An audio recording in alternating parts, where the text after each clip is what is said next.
And we seem to be good to go. Alright. Sounds good to me. So you wanted me to check out Tamasachi. I did the Sachapon, but I don't know what any of these other stuff do. Yeah. Go to shop first.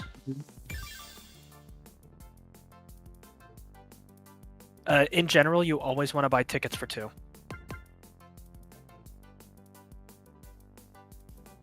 Yeah. Unfortunately, I think you're out of points, but... Oh, okay. Tragic. In general, you will get the most amount of stuff if you get tickets for 2.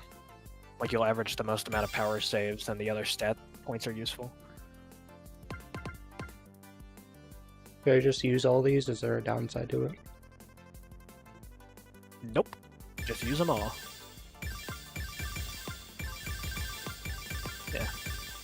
I believe apathy increases life, antipathy increases attack, empathy defense, sympathy support. Yep, it seems to be the case. Yeah. Then... Hajimeli, I don't know if it was the full company or just Cheryl, who's like the lead developer.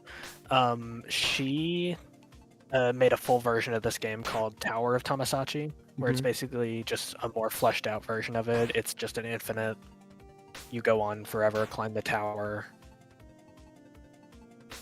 It is very fun. Is this a tower? Or is it like the Between Space Tower? I don't recognize the tower you were talking about. No, it's just in the other game. It's like a generic tower. Yeah, there is no like gameplay in this. I don't know. This is pretty engaging.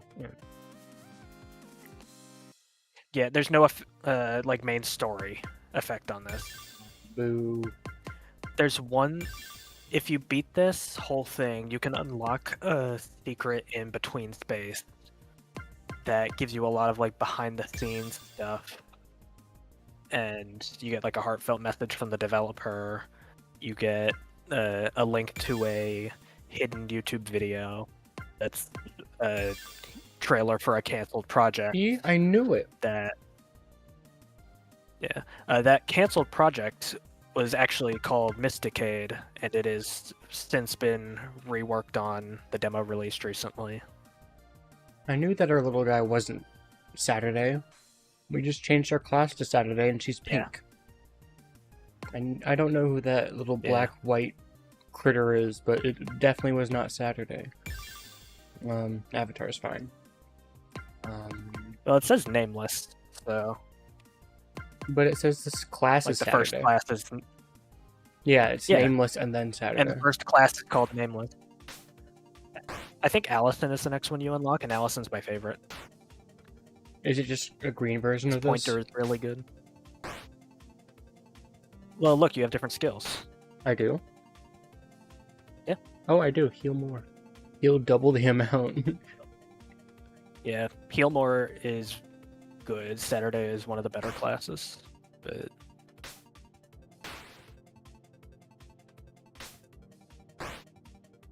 Hard boy.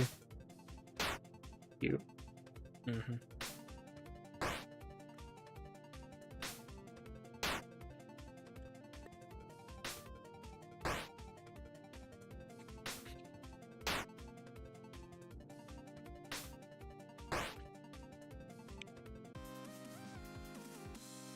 Is this background crashing your screen at all, like the clouds were?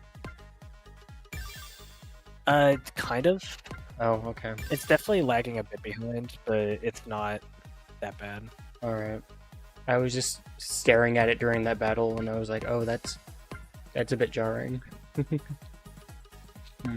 Yeah.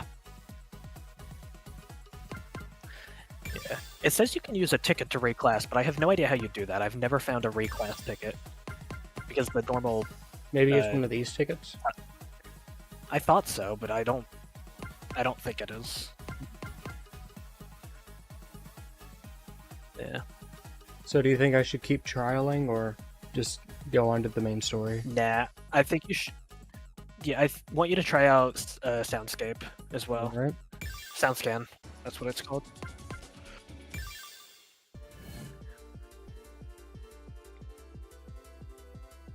Unbeatable. Yeah, just do the that intro. Sounds promising. Yeah, these are a bunch of crossover games. Can you go up a little bit? Not all the way to the top. There's one in particular I want to show you. Tell me if any of these stand out to you. What? Y2K? That awful game? Yick or whatever? I don't know. Oh I don't boy. recognize that one. Okay. There was a really bad game that I don't remember what it was, but it was called like Y2K, and everyone would make fun of it and call it Yick. And it was about like some millennial hipster guy who was just super cynical, and it had like Persona elements to it, and it just like the worst protagonist ever. It was really dumb, but it made me laugh. Maybe. Yeah, I don't know anything about that. It's just down at the. It's like the second to last or third to last. Soundscan. Smots Gaming. Yeah. Long Smots map Gaming that made a isn't song worth and they it. put it in this. Yeah, you can just do the intro. I want you to do Smots Gaming eventually, but All right. I don't know how. You know. So basically, you can fail these. I think you'll be Okay. fine if you stick to like the easy ones, like Chronomia. You should be fine, but also we don't have to like finish this or anything. I just want Alright. you to do one or two to see how it goes. Oh, I do have a health bar now. Okay. That's terrifying. I think it's more generous than the boss songs are.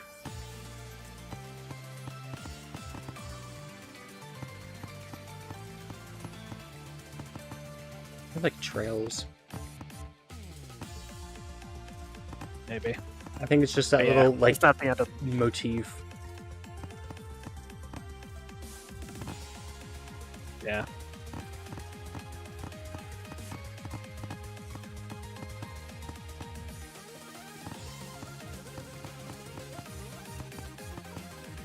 Oh, okay. Yeah, just take half of my health bar. That's fine. Okay. Yeah. I think I missed 4 notes Yeah. and died. No worries. Yeah. No worries at all. I just wanted you to get a look at this.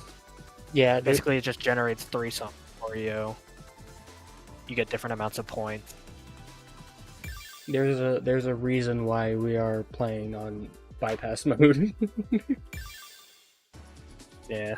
That was level 2 and I couldn't beat it with a health bar. My goodness. You're not used to it. Nope. But yeah, we can just go to the main story now. No. Unless you want to do this. Touch upon. Touch upon his life. We don't have. You don't have any points. Oh, I thought I got stuff by doing that. Tragic. Alright. Nope.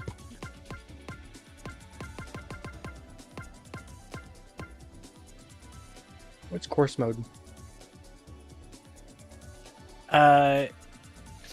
It's like a. It's just like you do 4 songs in a row. You've got a health bar. The health bar carries across. Yeah, no, thank you. Begin chapter 5. Yeah. Rain. I'd been surrounded by it for my whole life, but only now did I recognize it for what it was. Tears. The tears of some higher being, perhaps. Maybe God? Whatever the case, the tears of the countless worlds above fell to the ground in a perfect, beautiful harmony as I stared up at them, not caring how many fell into my eyes.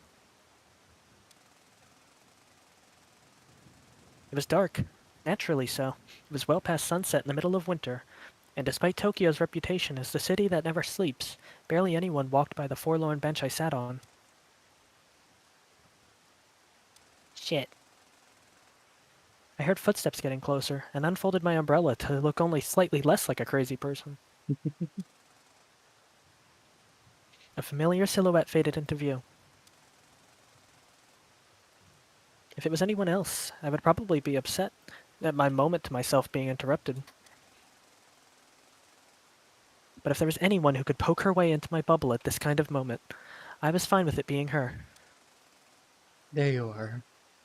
I had a feeling I'd find you here. Why? Enough of our memories came back for me to know what this place is. Ah, yeah. Allison sat down on the bench next to me, taking the umbrella from my hands and propping it up over both of us. She leaned on my shoulder. You nearly gave me a heart attack Saturday. When I went to bring you your dinner and you weren't there, I got really scared. I'm really sorry. I just needed to go outside. I'm just glad you're safe. It had been a week since the events that had occurred at the Sunrise building. But it all went by in such a blur. It felt like it could have been a day or a few months. Time hardly felt real anymore, and the days blended together. Glad you're at least well enough to go outside again. Yeah, I guess. I listened to the pitter-pattering of the raindrops on the umbrella Allison held over us. Even that didn't feel real anymore, because I knew it wasn't. Man, one of my first memories, in my very first house, I had a house when I was like 0 to 5 years old, and then I went to another house. In my first house, the thing I remember is that it had a tin roof, and every night when it was raining, just the sound of the rain on the tin roof was so calming and peaceful, and I just always found that really comforting. And I kind of miss it when we got to new houses. I always love the rain. Are you real?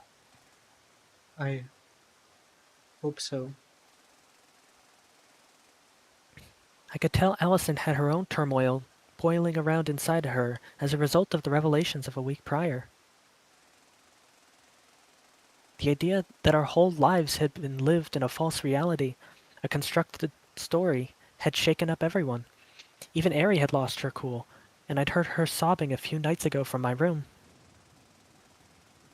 The thing that scared me most, however, was not my life up to this point being fake, or the truth about Suki's death. It was the idea that the girl next to me right now, who had saved my life, gave me love when I felt like I was at my lowest. The idea that she wasn't real. Yeah, that was one of my biggest questions as well. Is who in the Duskbreaker is real? Because I was assuming it was all of the characters we had portraits for, but now I'm kind of suspicious of that at this point. Who's to say? I remember what Dawn said, but I never heard from her after that night. I can't verify for absolute certainty that her claim about all of us being real beings transported into this world was the absolute truth. And the fact that I didn't know for certain if it was one way or the other scared me to death, way more than even just knowing for certain that I was the only real one would. Do you want me to walk you back to Chio's, or should I stay with you here for a little while longer? Just a bit longer. Yeah. That's okay.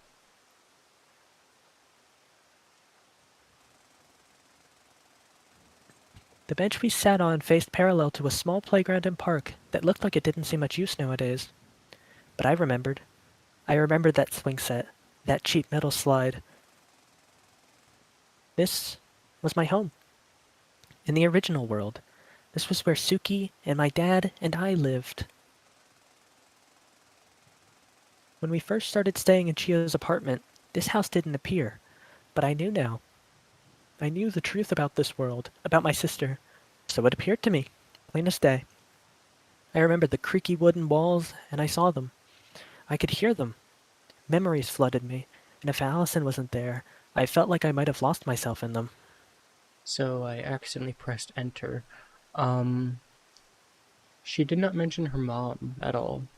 Just her dad, and Suki. Interesting. I don't know. Interesting. Look, we gotta find something else to make theories about. Kotomi is the mom. How'd you know? Even if this world isn't real, The umbrella I'd brought that now rested in Allison's soft hands had a plastic roof, allowing me to see straight through to the individual drops as they hit and burst on the umbrella's top. I want to believe my feelings, my actions are real. Yeah. If I don't at least have that, then I might as well not be real myself. I took the umbrella back from Allison's hand. And that's why the friend was singular in that one summary, because it was her friend and her mom, not friends plural. I knew it. Gotta be it. I'm good to head back now. Thank you so much for being here. Yeah. I could tell she was holding a lot in, and getting her to open up was difficult. I knew this, but I would be there for her until the very end, and I knew that she would be there for me. I took Allison's hand and we walked down the dimly lit streets of Ikebukuro back to Chiyo's apartment. Chapter 5. Last Hours. Oh, that's not ominous at all. Okay. I'm gonna go grab my jacket real quick. It is cold. All I will right. be right back. I'm gonna refill my water bottle.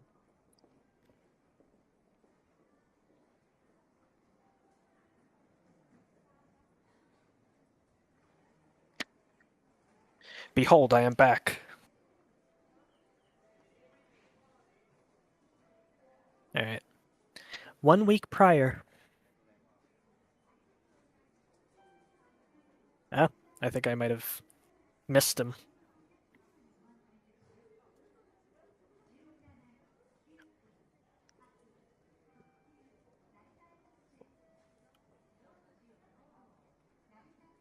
I went to fill up my water bottle while you got your jacket, but you got back quicker. Yeah, it took me like 5 seconds. I was scrambling, panicking, desperate. Everything had changed in one single nanosecond. I ran through the blurry neon sights of the red light district, attracting a number of strange gazes from passerby. God damn it! What the hell? Something had happened. I didn't know what, and I didn't like that I didn't know what. But some kind of divine intervention had occurred. It was during my fight with the Liberator, at what I now know to be the typical endpoint of Lock S. The script diverged, and a bright light illuminated the area.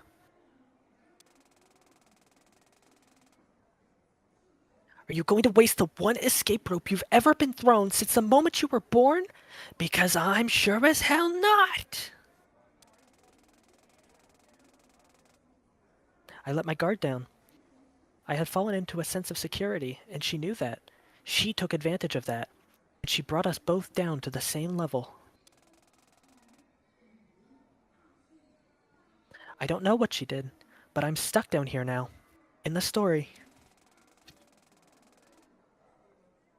Any and all ability to reset the narrative has been completely obliterated from me. I can't even access between space anymore.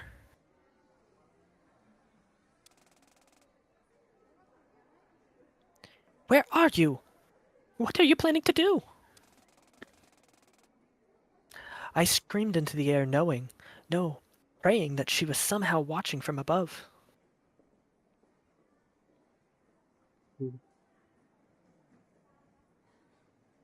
Who? Yeah. I was on the same level as the protagonist now, and I hated that. I despised that. I loathed that. And then, as if the universe were to answer me directly, I collided directly with someone at full speed. Right. People on layer 0 have to deal with actual physics. Oh! Shit! Both of us fell to the ground, and when I looked up to see what had happened, my anger temporarily gave way to shock. Wait, you're here? You aren't up there anymore either? People all around were staring at us, a feeling neither of us had ever known. We had always just weaved our way through the fabric of the story, always a level above everyone that existed inside it. Everything had changed. Get up. People are gonna keep staring. Why are you here? I thought that you were the one who cast me down here. The Liberator brushed some gravel from the pavement off of the shoulder area of her dress. Hilariously, that was exactly what I was about to ask you.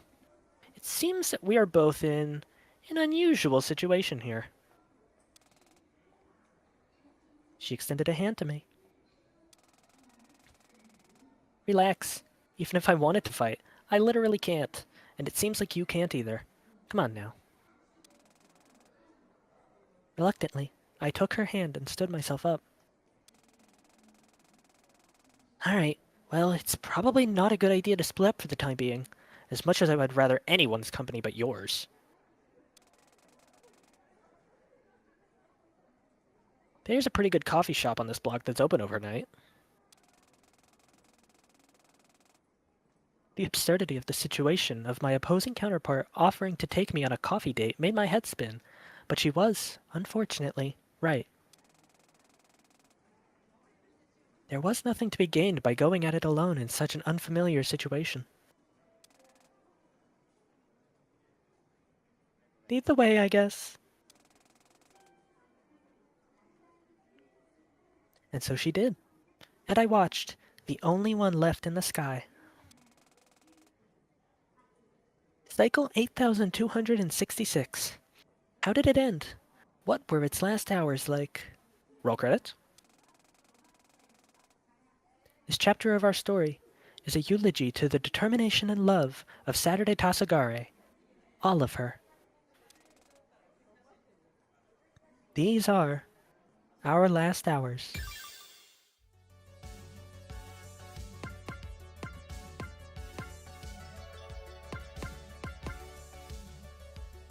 Is this All the right. one we just did? Yep. Okay. Allison sure was looking for Saturday. Not really, but it kind of. Yeah, she found her. She said she was worried when she went to bring her dinner and she wasn't there. Yeah, but that was like 2 lines of dialogue. I wouldn't really count that as the summary of the chapter, so that's why I was asking. Yeah, that's fair. Oh, okay. This is no. Oh, Yep. Okay. I don't like This song already. annoys me. Okay. I can see why. Just listen to the music. It'll help you much more.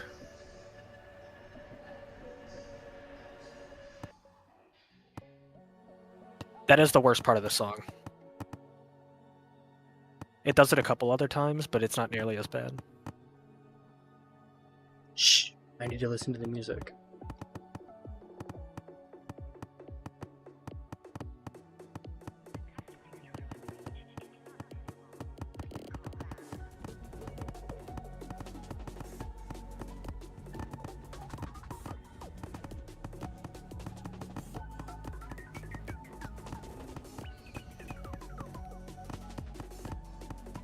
Yeah, the music isn't helping too much.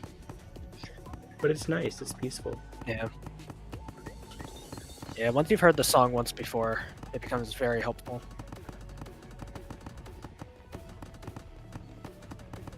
I know, it's crazy using the music to help you at a rhythm game. Yeah, that doesn't make any sense to me.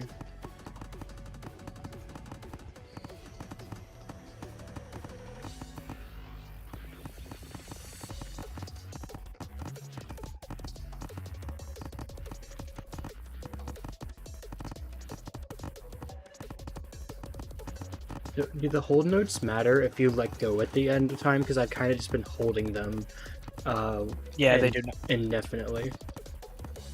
Yeah, so in normal rhythm games, one of the biggest complaints is that there's usually like a certain time you have to release them, but in Vivid Stasis you do not have to release them at a certain time. Good. Just press them at You a release certain them- time. Gotcha. Yeah, if you release them too early and there's still like more notes, like a lot more note, you've got like a second to repress, but if it's even like remotely close to the end, you're fine. And you can hold over long, which is what I usually do.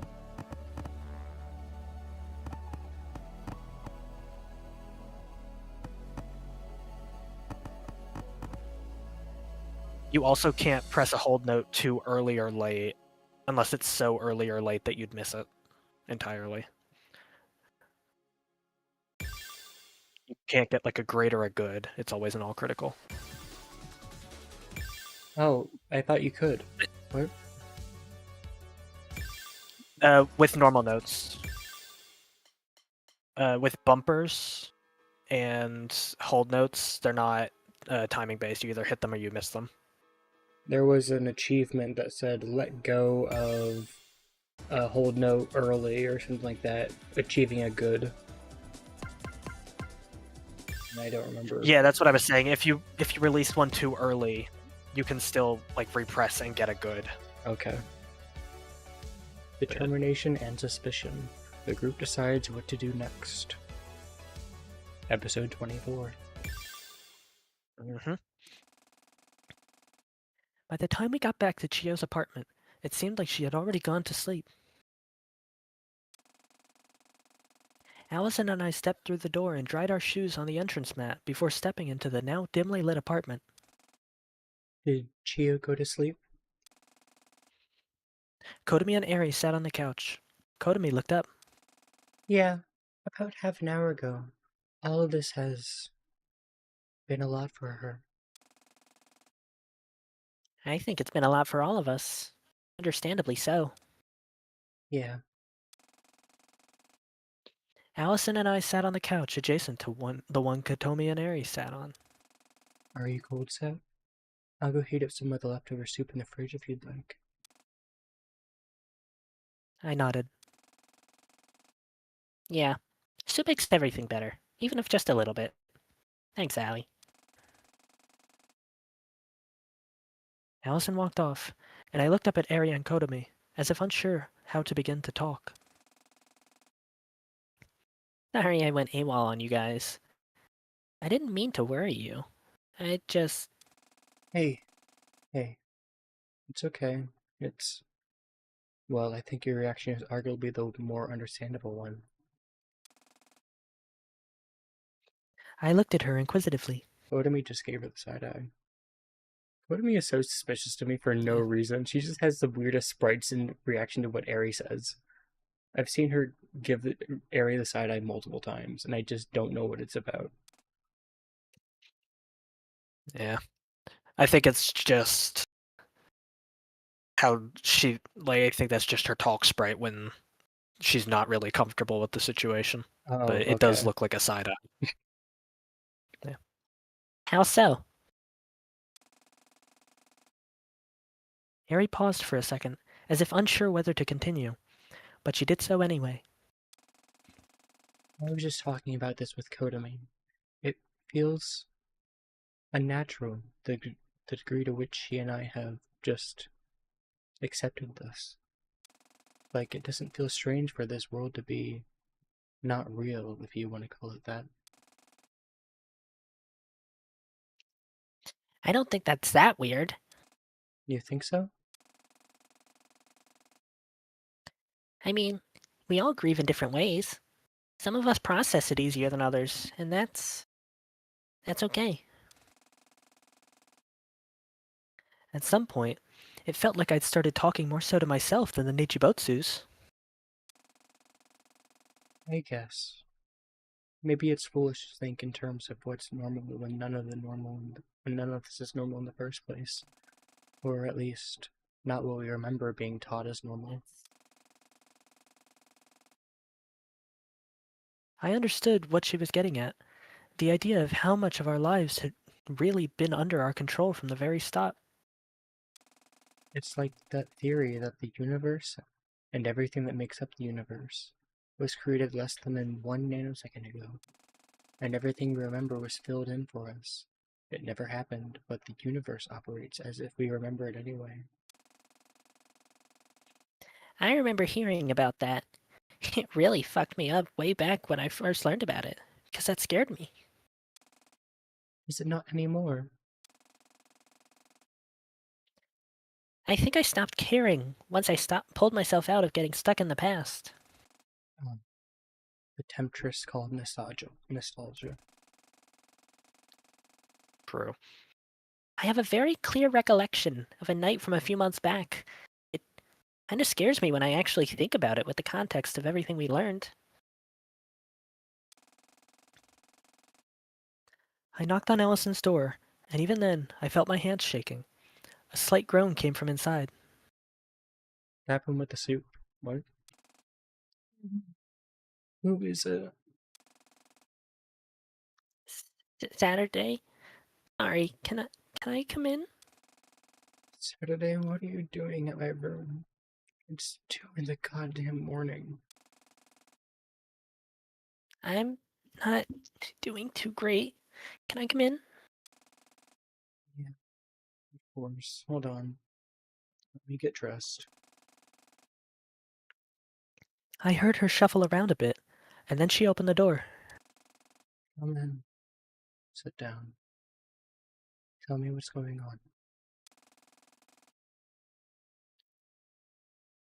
I nervously walked into Allison's room and sat down on her bed. So, what's happening? Talk to me. I'm just scared, panicking. I guess. Yeah, I'm having a panic attack. Did something happen? Did you see something online that upset you? Uh, yeah, sorry. Shh. No apologies. Talk it through. I saw this, like, theory or something about the universe and how maybe it hasn't actually existed until now. Like, what if nothing existed until this second and everything we remember was actually just fake memories we have and I.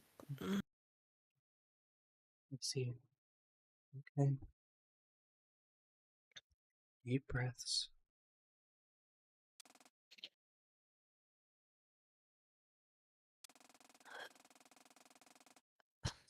Slow down, girl. Deep. In. Hold for 4 seconds. Breathe out. Hold for seconds. Just do that a few more times, okay? Oh, okay. I did as she instructed. Deep breath in. Hold for 4 seconds.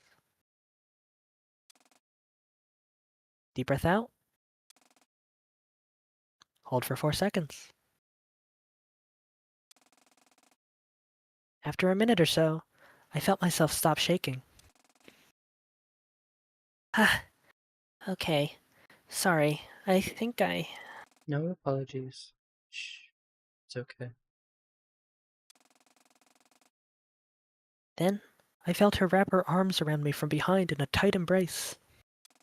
It's okay. Allie. And then the tears started flowing. interspersed with soft sobs, all wrapped in a tight, warm hug. It's okay to cry. It's okay. And cry I did. Can I tell you a story, Saturday? Through my tears, it was too difficult to speak, so I nodded. This is the story of a lost kitten. There once was a lost kitten. You can take this. I figured. There once was a lost Yep. kitten. It didn't matter to her how she got lost, but she found herself alone in a dark, dark place. Across this place she roamed for hours, days, weeks. She felt nothing, but she was very much alive. She found herself a home. It was the only place she could go, a small cardboard box in a dimly lit alley. And so she stayed, but she continued to feel nothing. It was perhaps more accurate to say that she had never felt anything to begin with, so she never realized something was missing from her. She lived, but she was not alive. Months, years passed, and the kitten would watch time and time again as the rush of civilization destroyed her only place she thought of as home. She'd do her best to rebuild each time, but you can only repair a ship so many times until it isn't the same ship anymore. Her home was gone. Maybe it was her fault for ever trying to call it home in the first place. Maybe it was her fault they didn't like her. The kitten continued to wander, its fur wrinkled and wet, a result of the life she'd lived. Nobody likes a wrinkly cat. They're ugly. Nobody wants a cat who's already been beaten to death by the world around her. The kitten wandered. It grew. It continued to live, but if there had been a semblance of life at any point before, it had long since disappeared. The kitten cried. She didn't know why. Why would she feel anything? And then the kitten found a light. It was dim. A light that the civilization that had kicked her out to the curb would never have even noticed. She followed the light, down the alleys, through the crevices, to a place tucked very far away. A place safe from reality. There, she found another cat. For the first time ever, the kitten found herself not in a world around her, but in another. The kitten felt. The kitten grew. Not on her own, but together with the only other person that understood her. They grew together, and on a rainy day, many years later, Hey, what's wrong? the cat stopped. She looked forward into the alley. It was no different than any of the others she'd seen in her life. But she knew it. That's home. You mean that's where you used to? Cat nodded. At one point, I called that place home. Of course, the cardboard box the cat had once set up long since gone. Her home was no longer there. My home. It's not there anymore. Ah, shit, right. They were doing construction around here earlier this year, weren't they? I'm so sorry, Allie. Cat stared, but she felt nothing.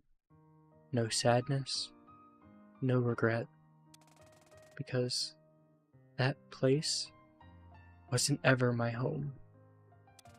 My home was with you, Saturday. I sobbed even harder. Okay. Yeah. I love that scene, man. It's so good. It really is. Allison is definitely my second favorite character. I think Even she's if my saying first. Saturday is my favorite character. Yeah. Well, there's plenty of good Allison scenes left in the game, Good. but I feel like Saturday is the blatantly correct choice, but it's also cheating because there's 4 of them. I sobbed even harder as Allison held me tight.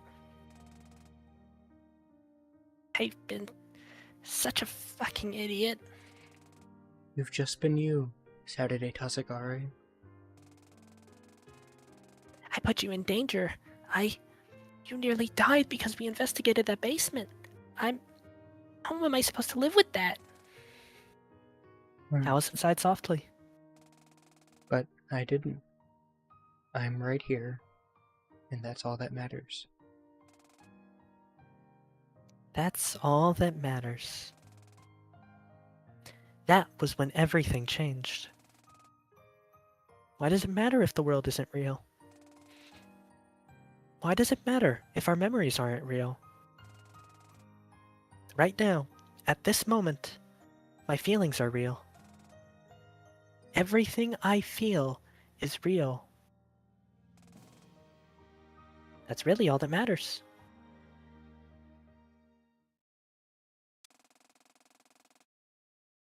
Are you serious? You took me to a cafe? This was your super secret hideout spot? Hey, shut up. I know the places of this city better than you. Just suck it up and get us a spot. What? What is it? How do you do that? Oh, for the love... Stay here. I walked over to the late-night clerk. Do, please. He pointed me to a table near the window. You do it like that. I could have done that. Then what? Forget it. Come on. We maneuvered through the tight gaps between tables and chairs to the booth spot near the window.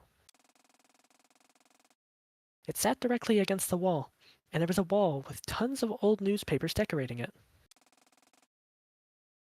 So, did you manage to figure anything out? Not much. It seems that the only lead we really have is whatever it was that caused us to actually pass Lock S.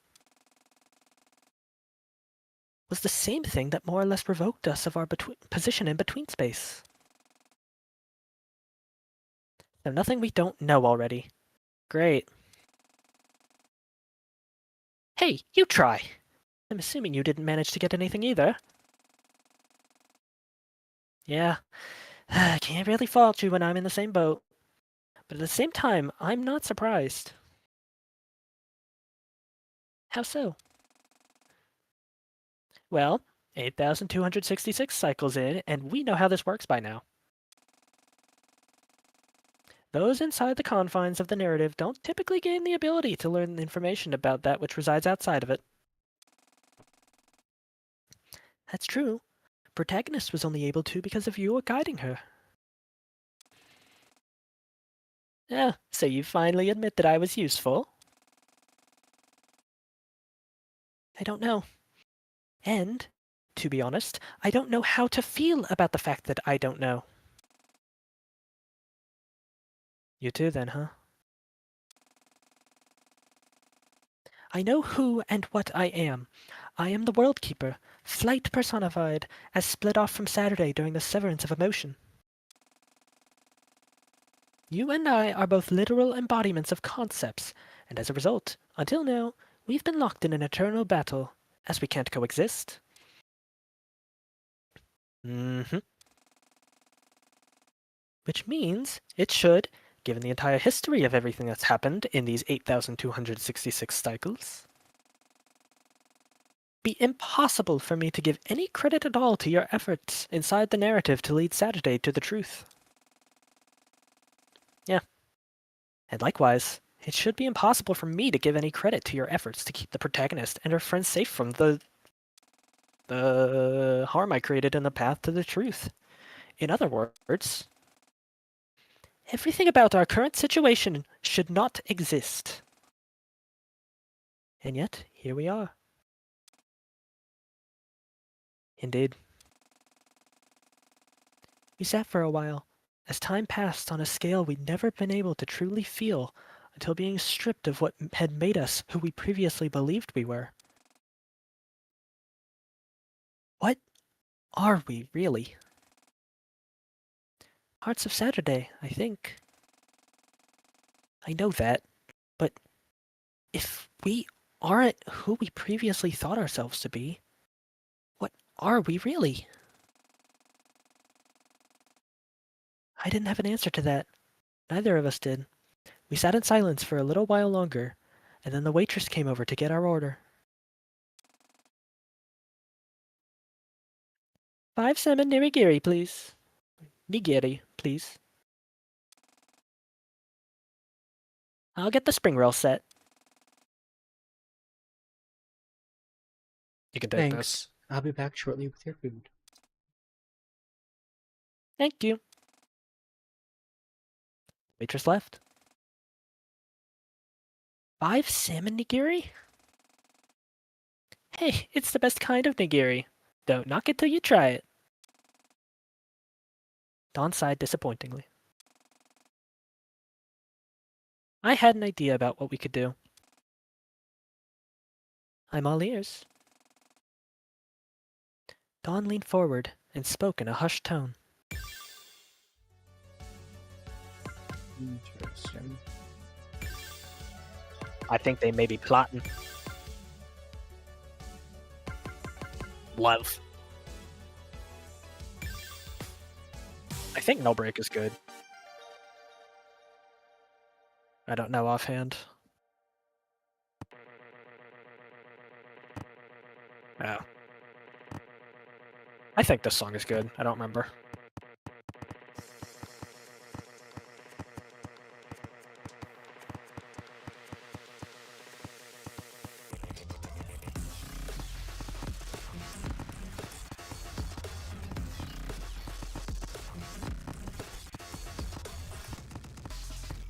I really don't remember this song that well. Weird. Doesn't seem like it would be the most memorable one, to be fair. That is fair.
I could also just be strongly biased towards liking Allison more, because I'm voicing her. Yeah, that is possible. I think there was a point in the story where Allison was my favorite character, so who's to say? Allison gets some really good moments.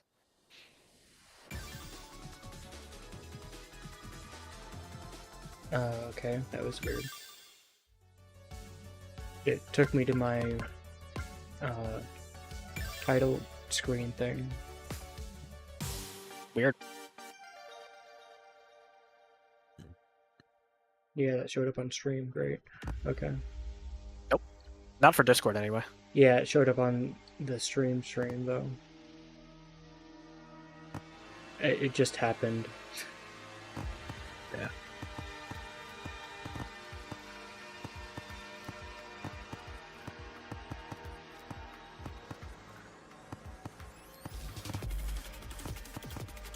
I'm sharing a I'm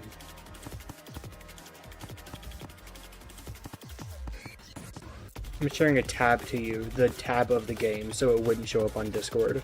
But I think I'm streaming my whole desktop to YouTube, so That was the problem. Okay. Yeah. That's why on stream I will sometimes take your chat and just talk about it and bring it on screen when I'm mentioning, like, this is the picture that he was referencing and stuff like that. But you can't see it. It shows up on the stream chat because I'm bringing it over in front of the game as an overlay. Ah, I see. You are wise in the ways of technology. Very little. I actually didn't know if that would work until I did it the first time. I was hoping that it was working and just hold my breath, and it ended up working.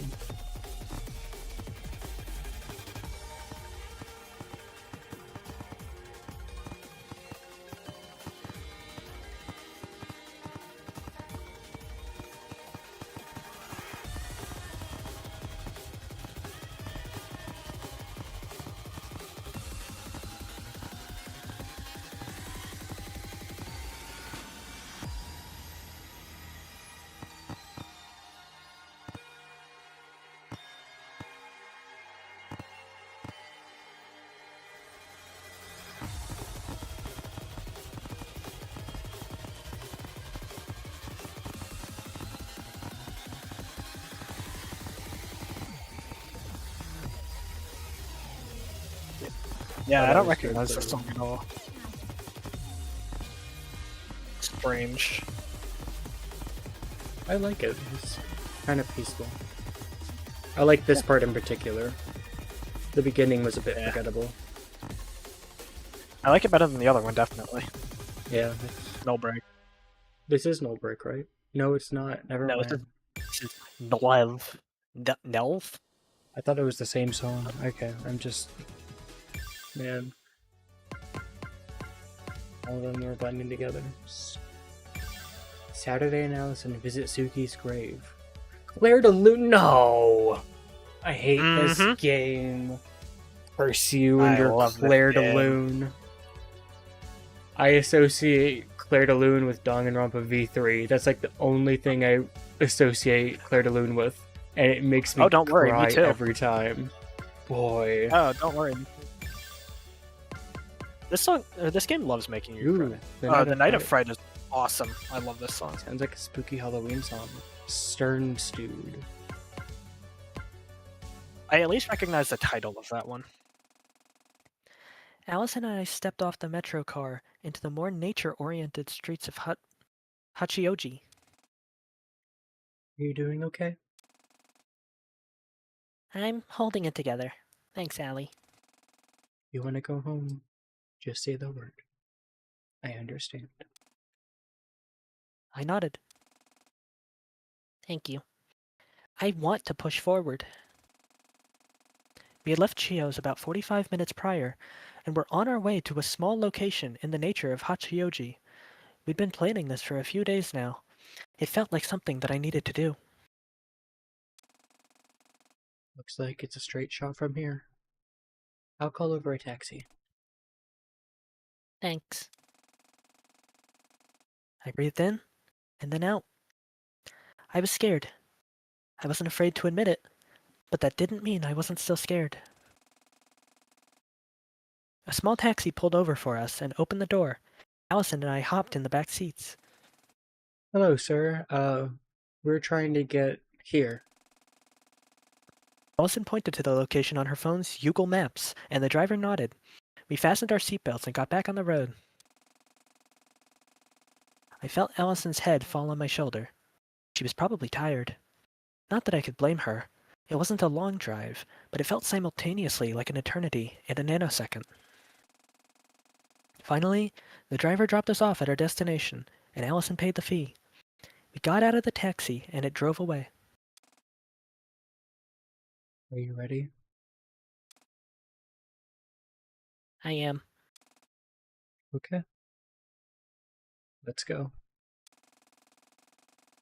She took my hand, and we walked into the small enclosed area past the entrance sign that read, Hachioji Cemetery. The graveyard wasn't very large in size, but it housed exactly what it needed to. Each row had various graves lining them. Names lined the stones, written in just enough detail to not catch your eye, but if you looked at them, you'd realize they weren't real names at all. The only sound that permeated the area was the rustling of the leaves as Allison and I walked through each row. The distant howling of the city life back down the hill we walked up to get here. There were 5 rows of graves. When we reached the 4th one, I stopped in my tracks and squeezed Allison's hand. Look.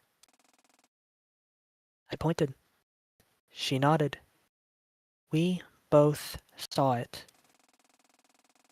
An empty slot in the row of graves, undisturbed, the only slot in the entire graveyard that had no grave in it. But I knew that spot. I couldn't forget that spot. The Duskbreaker could try to take away my memories, but it would never succeed.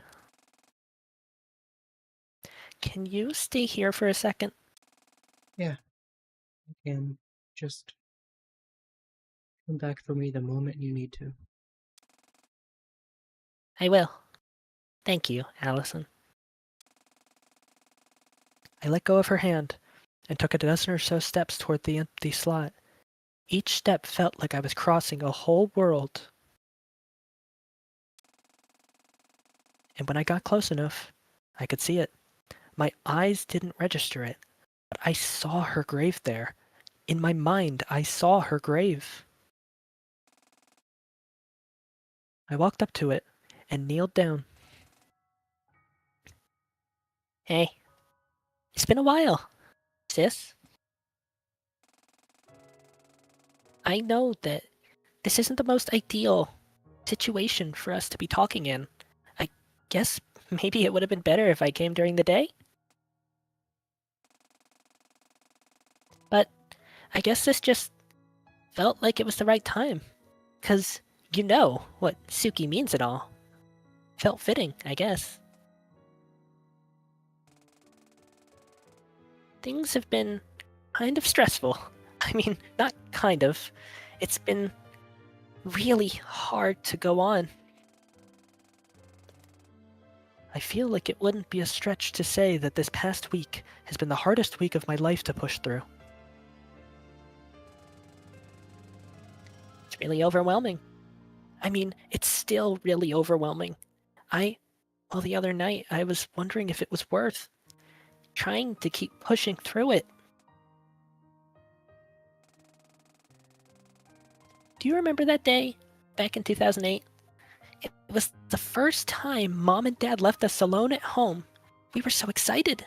We're finally real adults, you said.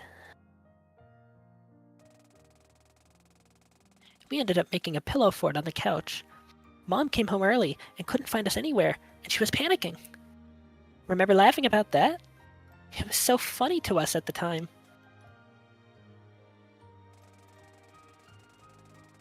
I never told you this, but I didn't sleep that night. I was thinking about her and her panic. I didn't ever stop to consider how awful it would be the moment you realize someone you love more than anything in the whole world just wasn't there anymore.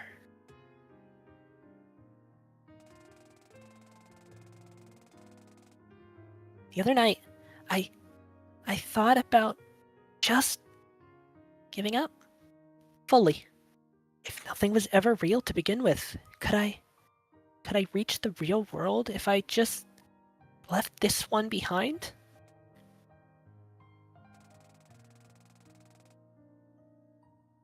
Allison walked in the room. She asked me what was wrong. I tried to lie, but you know I can't lie to her.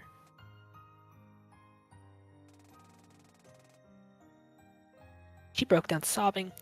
Immediately. I can't blame her. I was such an idiot.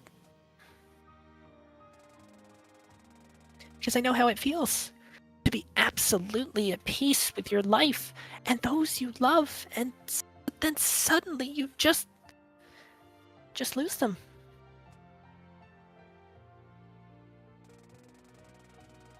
You wake up one day and you get a call from Mom, and you don't know when you pick up the receiver that call will change your life forever.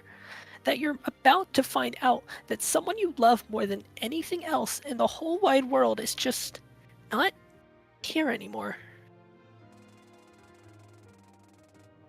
I stood up and gestured to Allison across the path. I didn't want her to be apart from me anymore. She walked over and hugged me. I miss you, Suki. I miss you so fucking much. I don't know what I'm doing sometimes without you, and I can't believe it. Even all these years later. If I could just go back to the day it all happened and just change one thing, I just want to have said that I loved you, that I was so grateful for the time I got to spend as your sister, that I sobbed into Allison's shoulder, and I heard her begin to cry as well. I just wish I could see your face one more time, laugh with you one more time about something that doesn't matter at all. I just wish you would get mad at me one more time for screwing something up on our playset. I just want to go stargazing with you again. I just want you to see how far I've come and tell me you're proud of me. You don't even know me by my name, goddammit. Allison held me tighter. I just want to smile with you one more time before I have to say goodbye. I just want to watch you play the piano again, even if your hands were too small to hit the chords in the songs you wanted to play. I don't want to say goodbye. I don't ever want to.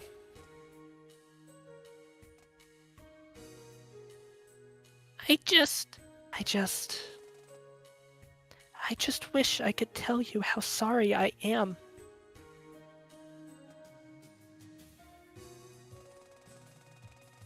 I cried for another 20 minutes.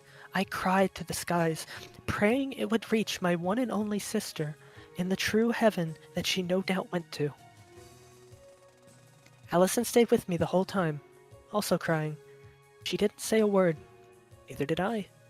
We just cried together as one.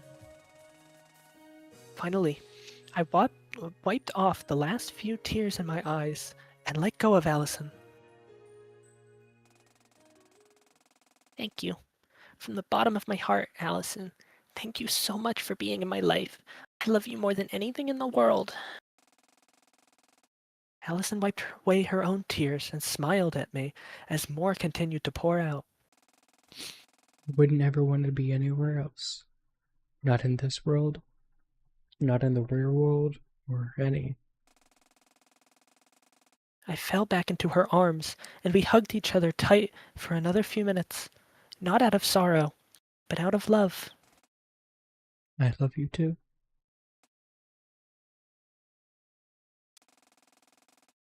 It was just after midnight when we were finally ready to head back. Should I call for another taxi? Let's wait until we get down the hill. Okay. I took her hand again, and we began walking past through the rows of graves. As we passed by the small cabin that served as an operations office, the lamp above us flickered. And when it came back on, 2 figures appeared on the horizon. I recognized them in a matter of seconds.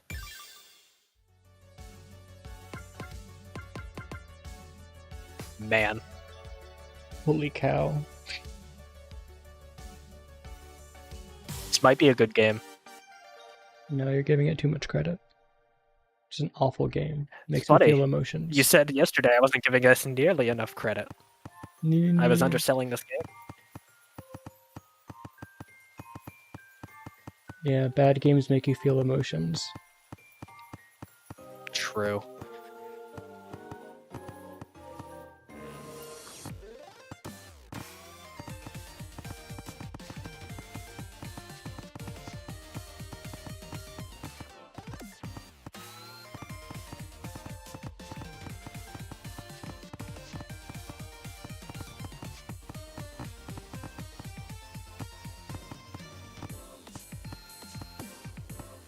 I didn't even consider that Suki never met the real Saturday. That was heartbreaking. Jeez. Yep. I don't know why that never crossed my mind. Holy cow. Any theories? Regarding? Well, it said there were 2 figures that appeared that she recognized instantly. Wait, when did it say that? I don't remember that. Crap. That was the last line of the chapter. Oh, The lamp flickered off, and when it came back on, there were 2 figures that she recognized immediately. Also, this song is really good.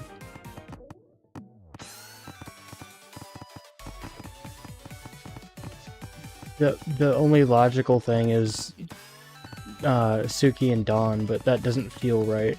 I don't think Saturday should meet the in-game Suki. I feel like that kind of lessens the impact a bit, because it's just not the real Suki, and I feel like talking to herself would just make her more depressed and not help her heal at all and make her condition worse, and that would have the opposite effect of what it should be. So I don't want it to be the Saturday pretending to be Suki thing character.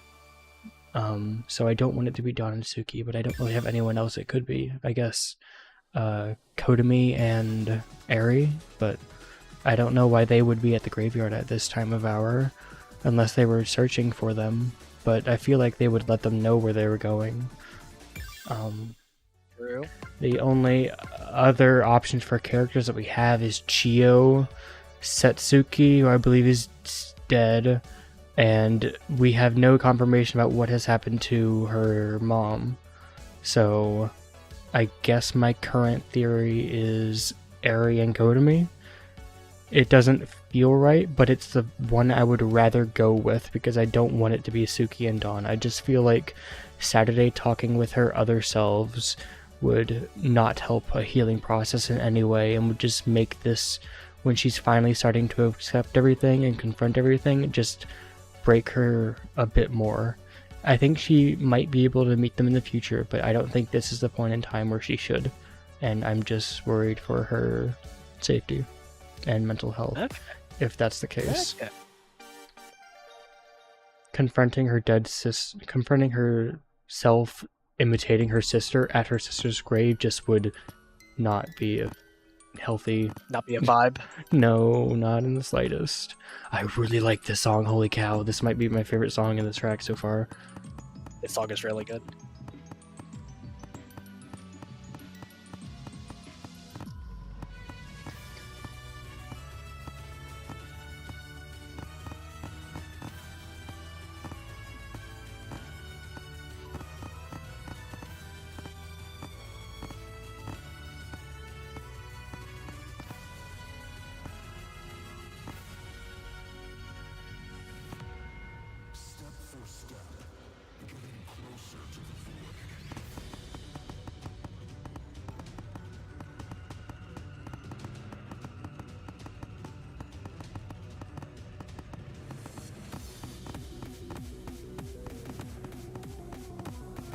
Yeah, I think this is one of my favorite songs in the game. Holy cow.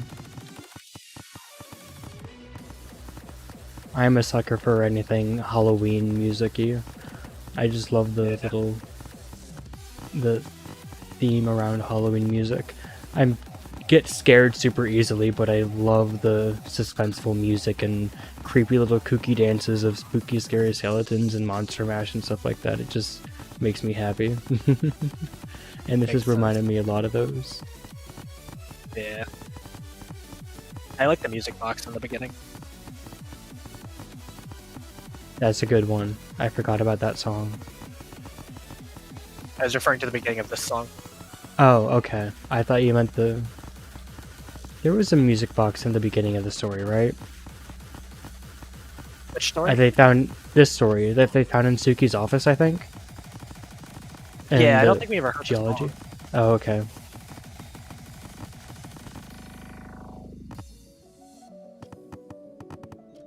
Yeah, I could have sworn there was a music box in Suki's lab.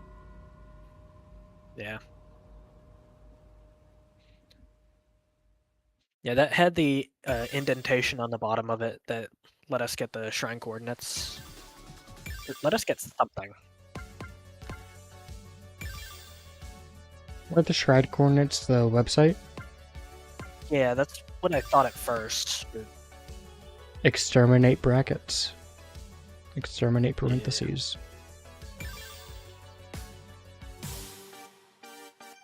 yeah, some of the songs have some level of lore relevance. I don't think this is one of them. But like the yellow songs that aren't boss songs or anything.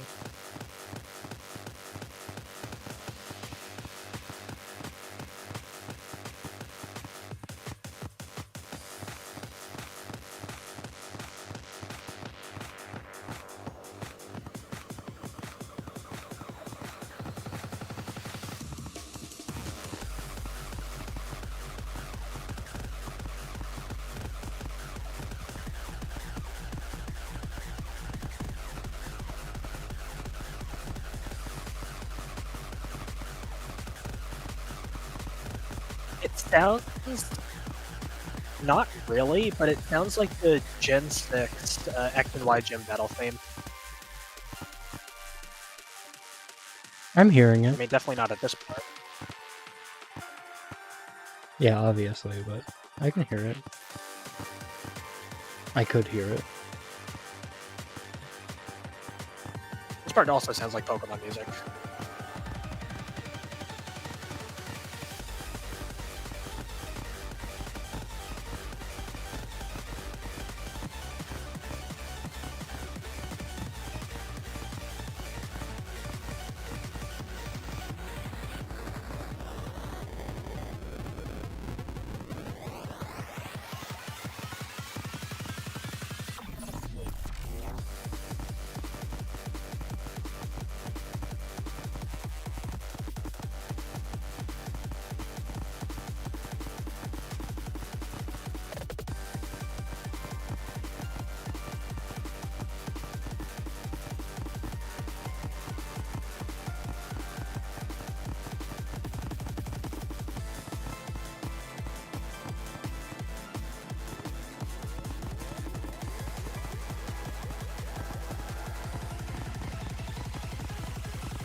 Not too shabby.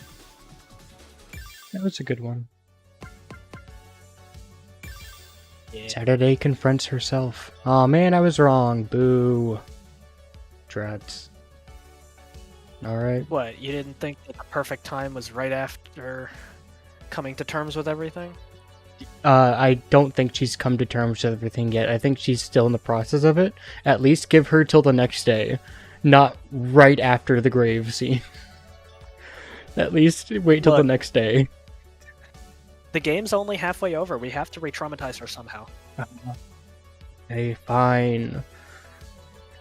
Just rip the band-aid off and make it quick. Words weren't able to escape me. I was stunned speechless. Dookie. The woman who stood before me only served to generate endless noise that reverberated through my mind like a ball bouncing across a small room. Hello. Nobody really knew what to say. Nothing felt like the right thing to say. On one side stood Dawn, and who I had at one point believed to be my sister, and on the other stood myself and Allison, and between us an infinitely large distance. I, came here today to finally tell you the truth about this past year. I'm all ears. Please. Zuki sighed. Allison gripped my hand tight. You see, the truth is, back in July, But before she could finish speaking, or even really begin, Dawn cut her off. Saturday. The woman standing before you is not your sister. But you already knew that, didn't you? Suki looked over at Dawn, surprised.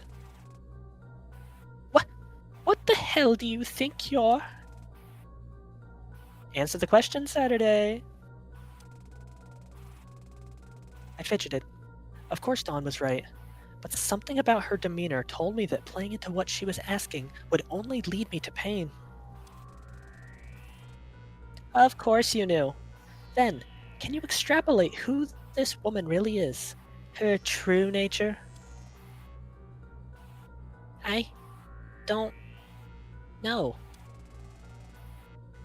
Saturday, no! Don't listen to her! Dawn, this wasn't the plan! Hysterical! I suppose I'll have to spell it out for you then. This woman is... Suki jumped forward, attempting to tackle Dawn, but it was to no avail. The words had already left Dawn's mouth. Suki Tasogare is the World Keeper. Time froze. The World Keeper? Of course. I remembered that name. My antithesis. The one preventing you from reaching the truth. Your enemy. What the hell are you talking about? Don't try to deny it. You claim to want to keep Saturday happy in this fake world, but look at you. The only time you've seen her since July was when you broke into her hotel room and tried to shoot her friend. Suki seemed at a loss for words. Suki, this is all bullshit, right? It's all bullshit. Tell me it is. Even saying it, I knew it wasn't, but I was desperate. Look at that. Guilty as charged. She doesn't even have the will to fight back.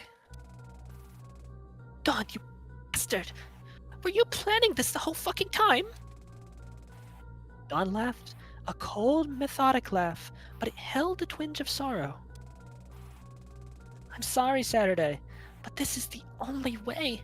We are all here. We can finally become whole again. Without her. You f***ing... Suki jumped at Dawn, but Dawn reflected her, and she fell back to where she was previously. We can finally escape this godforsaken cage, this prison! We don't need you anymore, World Keeper. You're nothing but an obsolete emotion. Dawn turned to me. I had no idea what expression I wore on my face anymore, but it couldn't be described with words. Now, let us leave this detestable fake world behind, Saturday. Let us face reality and return to life as it should be. Together, we...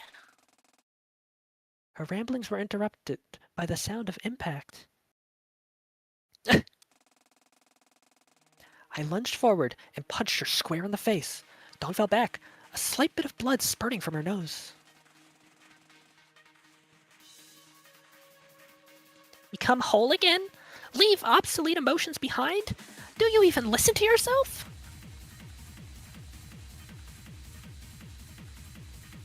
Allison and Suki looked on in shock. The most surprised of all was the woman who seemed so full of confidence just a second prior. You think either of you care about me even a little fucking bit? Because it sure doesn't seem like it. Both of you claim to be doing everything you do for me, but guess what? You don't really seem to know me one bit.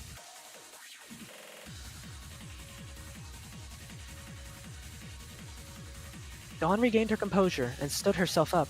She raised her hand and materialized her pistol, aiming it square on my chest. Another defect cycle then. So be it. I'll do this as many goddamn times as I need to, and you can't do shit to stop me, because I know we can break like us now. The woman laughed maniacally. She looked over at Suki. 8,267? 10,000? 100,000?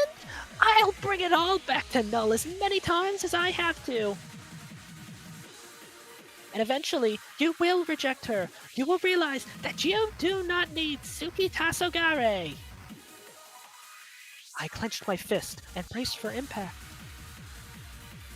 Then try. Dawn lunged at me, a fatal mistake. She had her gun, but she refused to use it. Why?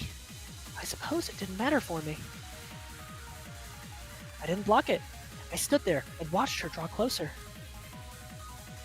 I'm not your fucking doll anymore! From across the path, Suki watched, and finally something clicked. Dawn, you bastard! Her humanity regained, even if just slightly. She prays, and a link is established. My mind and hers are one, like it should be, and in a single moment Suki lunges herself forward. She reaches out her hand, and the world freezes. What? What is this? I stood up alone in a world of grayscale. Everyone around me had frozen, yet I could move about, like I had been released from my shackles. Then I noticed something appear in front of me. 3 somethings to be exact, even. Are these Psycholox? Then this is... Freeze frame. I had never activated it before, only the Liberator had, but it seems that I'd activated it just in the nick of time. So, this is what it was like for Dawn all those times. I guess then, if I solve this, I might be able to get protagonist out of this situation. She gazed upon the Psycholox. Freeze frame could only last for so long, which meant it was time to get to work.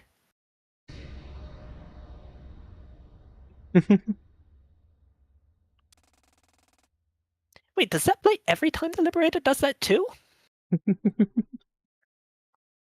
Cute. I like that joke. It makes me happy.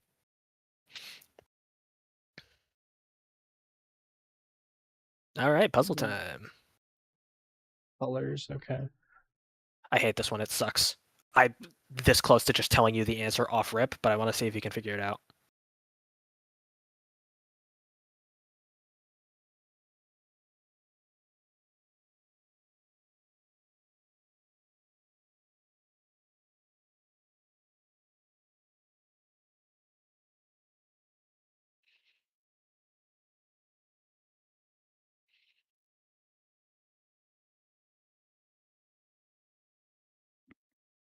Crossing my Yeah. eyes isn't helping.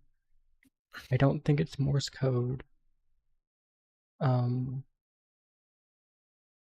It doesn't look. It's not like the other ones where it's count how many is in each line. That doesn't really make any sense. The 1, 2, the 2, 1, 2, 3, 1, 2. I think that's a bit too drastic in numbers and stuff. And also, it changes the format for what that was supposed to be.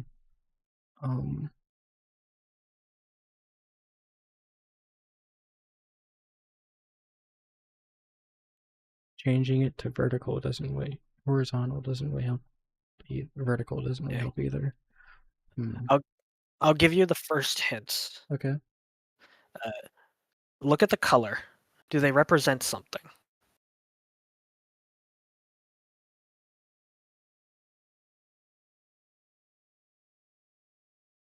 Let me know if you'd like the next hint.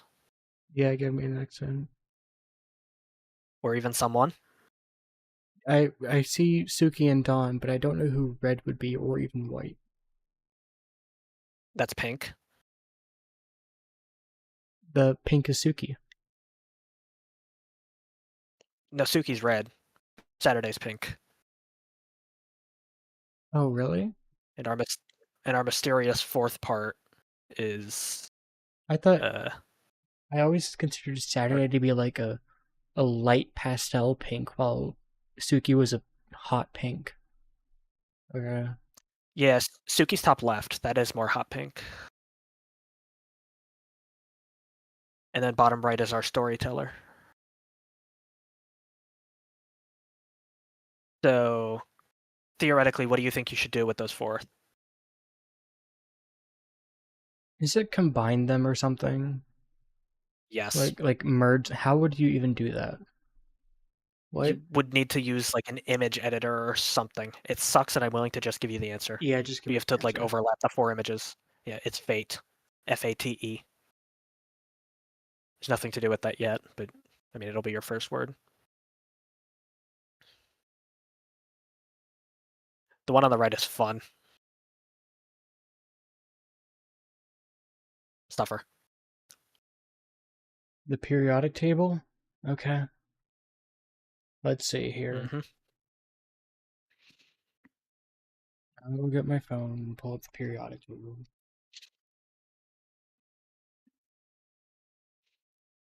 What do you think you should do?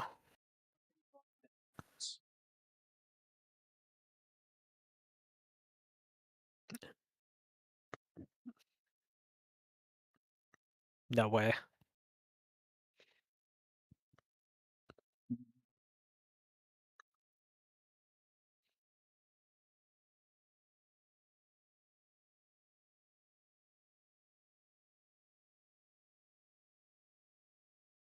I was looking at periodic table and the first thing that popped up was periodic table 67.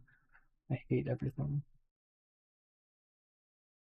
Okay, so I have N. NHE? That doesn't feel right. Why is one of them 07 and one of them is 2 and not 02? Well, what do the 2s and the 07s have in common? Like, what do the different numbers have in common?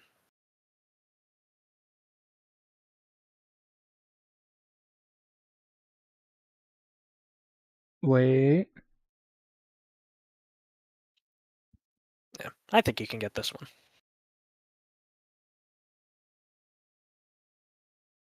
I wouldn't count on it. Oh. Is it like rows and columns, like coordinates? Like the 7th row, second column? No. Okay. Darn it. No. Dreads. Yeah, that wouldn't make any sense. There's no 68th column. Or 68th row. Okay. Yeah. My original thought was there were going to be 2 N's because N is 07, but then there's 707s again, so that wouldn't make any sense. They would just put 9 instead of making 2 separate things.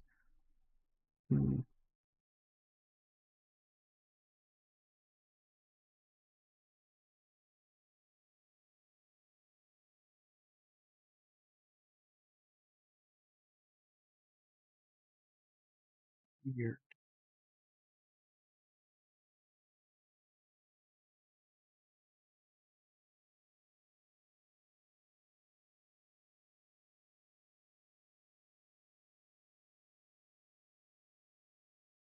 Weird indeed.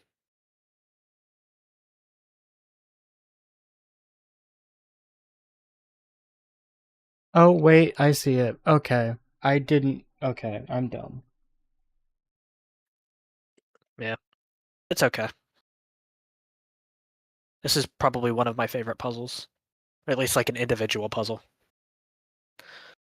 Because that one on the left, I hate it. It's probably my least favorite one.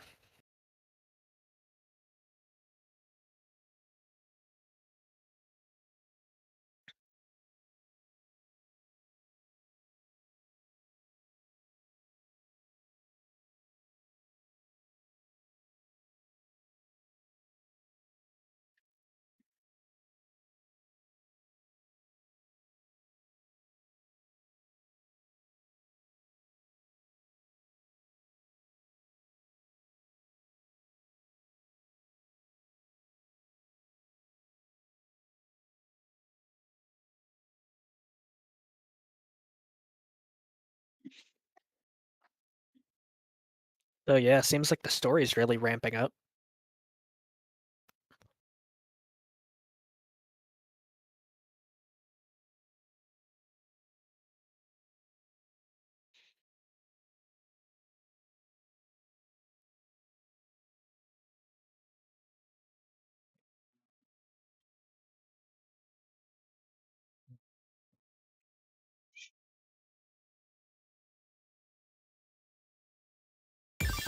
Mm-hmm.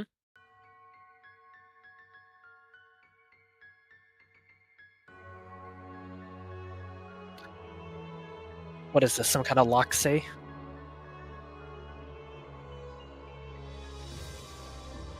Ooh, a lighthouse.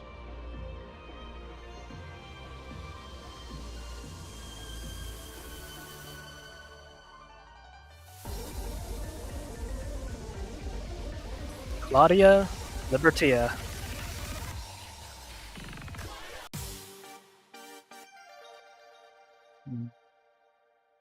I prefer Claudia Estella, but this one's still really good. I prefer Estelle as well. But Princess Claudia isn't bad either. Shh.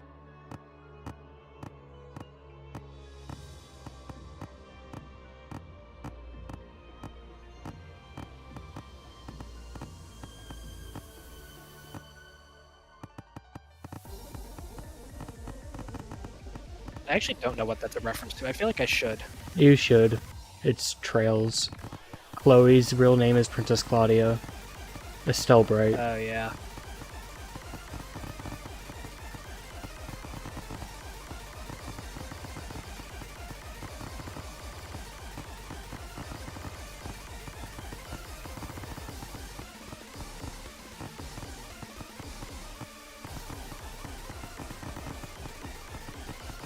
I prefer Estelle over Chloe, basically, was what I'm saying. That's fair. I think they're both very good characters. They are fantastic. I love them both.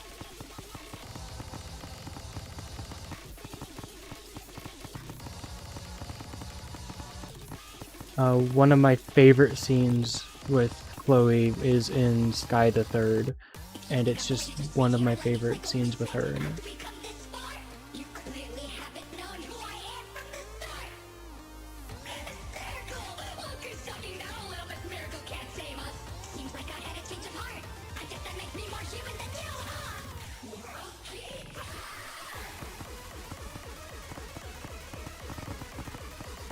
I was doing Pokemon, I'm sorry.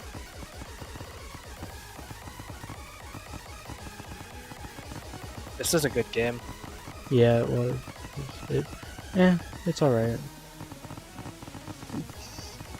No, this is really Even good. your aloof facade just shatters. It You have does. to, like, double back on yourself to maintain some amount of composure.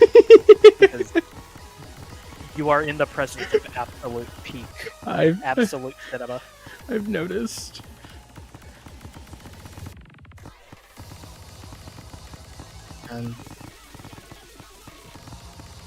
I completely forgot that the scene had a vocal, or like a spoken section.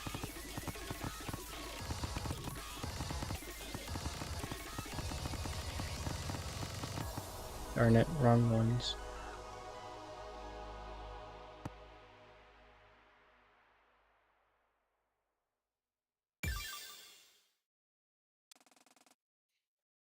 A strike, a slash, and then silence. And in the sky, a pistol flies up and disintegrates. Suki stood in front of me, having slashed her scythe just in time to knock Dawn's gun out of her hands. Forcing her to confront the truth like this isn't going to help her at all, you moron! Dawn, again, or once again caught off guard, laughs, but in a clearly trembling voice. You dumbass! Saturday, I hope you realize that this woman is helping you because her mortal nemesis is threatening you. Mortal nemesis. I stood between Suki, too shocked at what had just happened to say much of anything, but I regained composure and clenched my fist. Yeah, you're right. I'm not scared to admit it. We are fragmented, incapable of acting unless it falls in line with our reason for existing. Suki looked up solemnly. Even still, I've got enough humanity in me to realize something. Pushing Saturday either which way isn't going to fix her. Suki? I'm sorry, Saturday. There's still so much you don't know. You don't realize how much you truly lie at the center of everything that's happened. I think I've been able to intuit that, even if just a bit. Suki turned back to look at Dawn. Oh, come on, Dawn. There's no need for us to fight pointlessly like this. We can't become whole again unless all of us are in there. Dawn, clearly defeated, sighed. Suki offered a hand to her to help her stand up after she'd fallen down from the impact of Suki's attack. God damn it. You. She lifted her arm up and grabbed Suki's hand. Are hysterically stupid. What? In an instant, a large flash of light blinded everyone in the vicinity. Dawn stood herself up and laughed at all of us. Suki was flung backwards and landed next to me.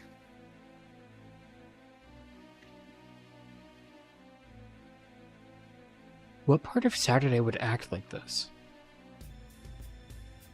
This just seems kind of out of character for one of Saturday's personalities. I know it's like a split personality type thing, but I can never see Saturday ever reacting this way. I guess. I mean, the Liberator and the World Keeper, fight and flight personified.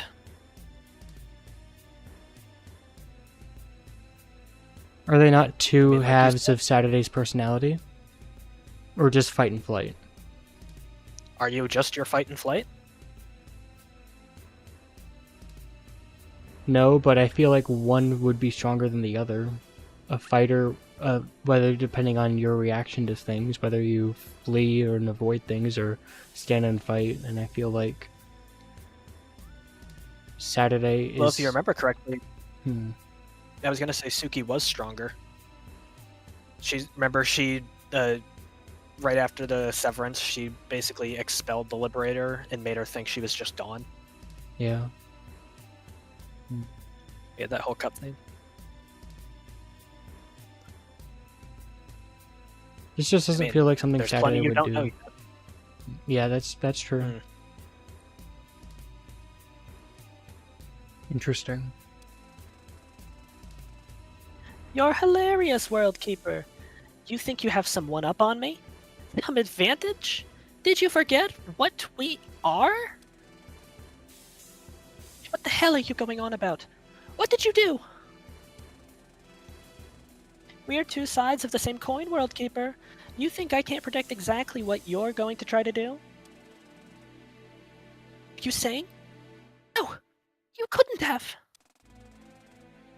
You synchronized yourself with Layer 1 to intervene, didn't you? No! How the hell did you? Dawn laughed. Her pistol materialized in her hands again. Guess what? You weren't the only one who synchronized. I turned to look at Suki.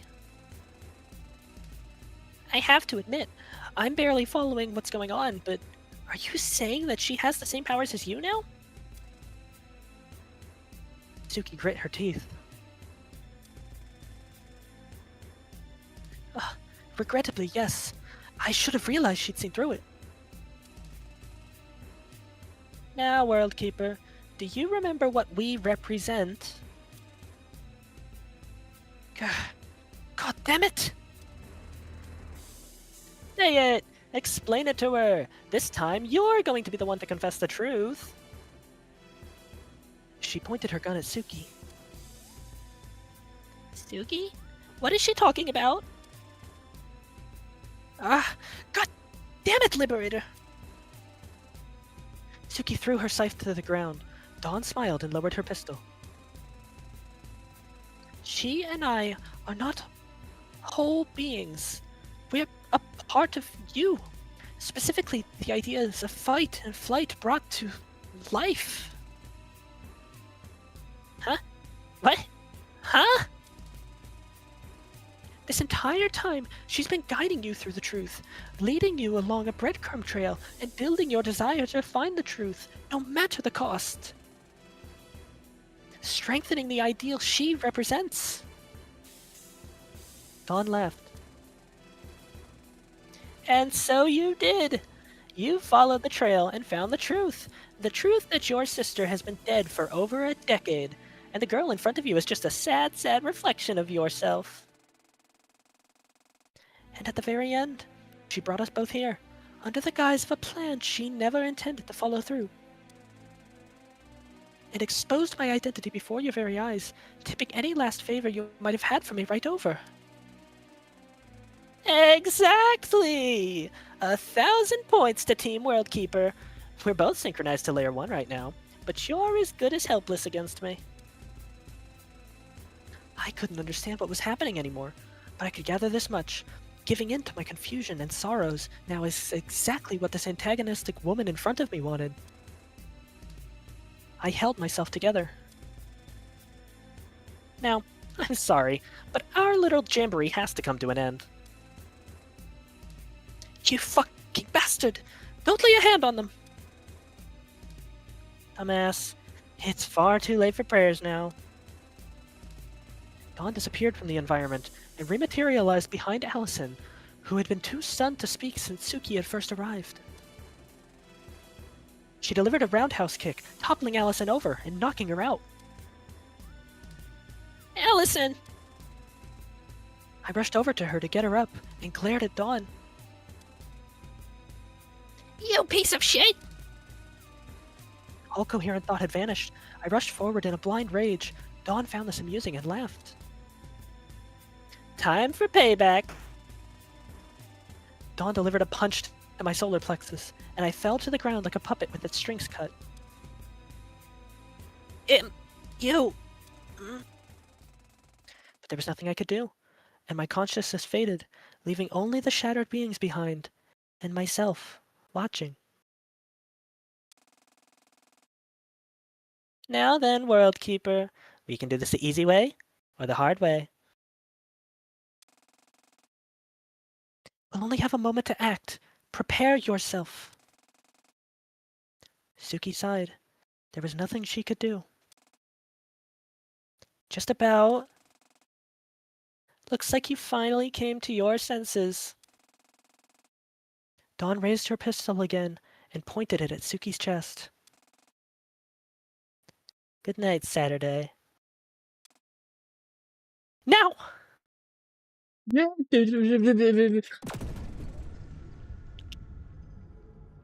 A large blast of light fills the area once more. What?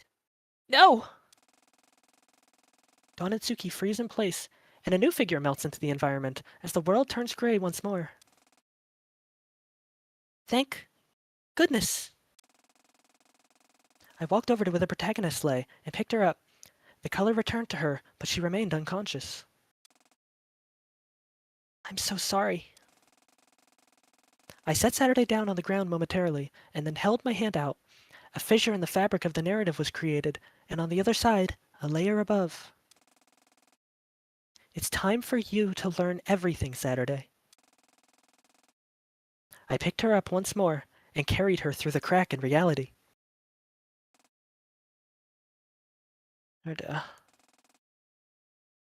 I heard a voice from somewhere. Sleep, have you know? Someone encouraging me to wake up? I think I'd like to wake up. This dream is horrible. I opened my eyes and saw an unfamiliar figure standing over me. You're... Hey, good to see you're finally up. I rubbed my forehead in pain. Where is this? It's complicated. Don't rush yourself getting up. I mean, I know I said you can't sleep forever, but, you can. But you shouldn't. This figure in front of me bore a striking resemblance to myself, but she lacked color in almost every aspect of her figure. Are you also another me? Like those two? In a sense, yes, but I'm not quite like them. For a name? I guess storyteller works. And now we've met all the characters. At least the ones with portraits. Storyteller. Ah. My head clearing up a bit, I stood up. We appeared to be in some kind of bedroom. What is this place? This doesn't look anywhere close to the graveyard. Between space, layer 1, Dawn's inner layer hideout. She isn't using it right now, so I repurposed it to give you a place to rest. Between, huh? Yeah, sorry. This is kinda hard to explain. I guess to make a long story short, you know the world you've lived in is a simulated layer created by the Duskbreaker, right? Yeah? Trust me, I'm well aware. So, as far as you're concerned, there's 2 layers involved in all of this, right? The real world you and your friends came from, and the simulated world you've been living in. Yeah, more or less. So is this still the simulated world? Well, kind of. There are actually 4 layers at play here. Those who can travel between them, which, to be fair, is just me, Suki, and Dawn, refer to them as layers 0, 1, 2, and 3. I scratched my head. I think I remember Dawn saying something about layer 1 when she tricked Suki and knocked us all out. She did, yes. For all intents and purposes, when we talk about the simulated world the Duskbreaker creates, we're referring to layer 0. It and layer 3 are the only actual layers. My head slightly hurt, but I generally understood what she was saying. So then, the simulated world is layer 0, and then the real world is layer 3? Then what about 1 and 2? Good question. Right now, we're on 1. I don't think I have to explain that 1 and 2 are between 0 and 3. So these 2 layers, even though they aren't actually world layers, are referred to as layers 1 and 2 for simplicity's sake. Wait, so we're in between world layers? Is that even possible? If it wasn't, we wouldn't be here right now, would we? I guess that's true. It was a lot to take in, but it was more digestible since I'd already known for some time now about the whole simulated world thing. In general terms, this place is a void of thoughts and memories. We call it between space, since it's, well, the space in between worlds. Between space, huh? I sat in silence, taking everything in for a little while. Storyteller sat in a chair that assumedly was usually used by Dawn. I'm sorry. There's still one thing I'm lost on. Why am I here? What happened to Allison? Or Suki? Or Dawn? Are they okay? Storyteller laughed lightly. What? What's so funny? Nothing. It's just caring about Dawn even though she clearly tried to sabotage you. You really are different from how I was. How you were? It'll be easier to explain as we go along. Basically, the entire world of Layer 0 is frozen in time right now. Wait, but wouldn't Dawn and Suki still be able to move around? They're, synchronized with Layer 1, I think Dawn said. Good observation. But we don't have to worry about that, because you and I aren't synchronized with Layer 1. We're synchronized with Layer 2. Huh? Storyteller stood up. Ever since the Duskbreaker was first turned on, and we were all stuck down in this world, I've been watching and waiting for this opportunity. You aren't aware of this, but your life has looped many times now. Every time you get a different degree of close to the truth, and every time something happens to reset the story and the memories of you and everyone else on Layer 0. Are you kidding? How long has it been? 8,266 cycles. But don't worry, I know what you're thinking. It's still around 2022 in Layer 3. How the hell does that work? This is getting to be a bit much to comprehend. I need to be honest. Yeah, I don't blame you. Tell you what. Storyteller opened the door into what looked like a purple temple. Scattered across Layer 1s are various information logs which I had set up for a previous step of the plan. When you're ready, go take a look at those. They'll explain a fair bit, and when you're done, come talk to me in the south area of the Purple Temple, and I'll tell you what we have to do. Okay. I think I can do that. All right. And seriously, there's no rush. Please don't push yourself. You'd only be strengthening Dawn if you do. Right. Storyteller left the room, and I flopped my head back down on the pillow on Dawn's bed. Everything felt so insane, but what surprised me more than anything was how well I was holding myself together. I won't falter anymore. I didn't know the full extent of what Dawn wanted to accomplish, but I knew it wasn't good. And if I had a chance at stopping it, no matter the cost, I would give it a shot.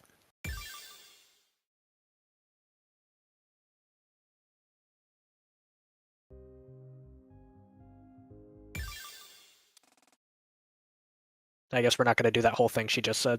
Hey, I think I'm ready. Wait, what? She just said head south when you're done reading all the dialogue. It's okay, I did literally the exact same thing on my first playthrough. You didn't mess anything up. Ah, are you holding up okay? I understand it can be a lot. Yeah, I think I'm fine. Honestly, I wish I learned most of these things through here instead of just being forced to confront them by Dawn. Yeah, Dawn isn't the most understanding. Or understanding at all, on account that she lacks actual humanity. Why does she? It seemed like Suki got back her humanity. Does Dawn not realize that she doesn't have to do all of this? I think she does, but she doesn't care. Or more accurately, she can't let herself care. Dawn represents unchecked, dangerous determination, right? So if she lets herself care, she would be throwing out all the effort she's been putting in to escape since Cycle 1.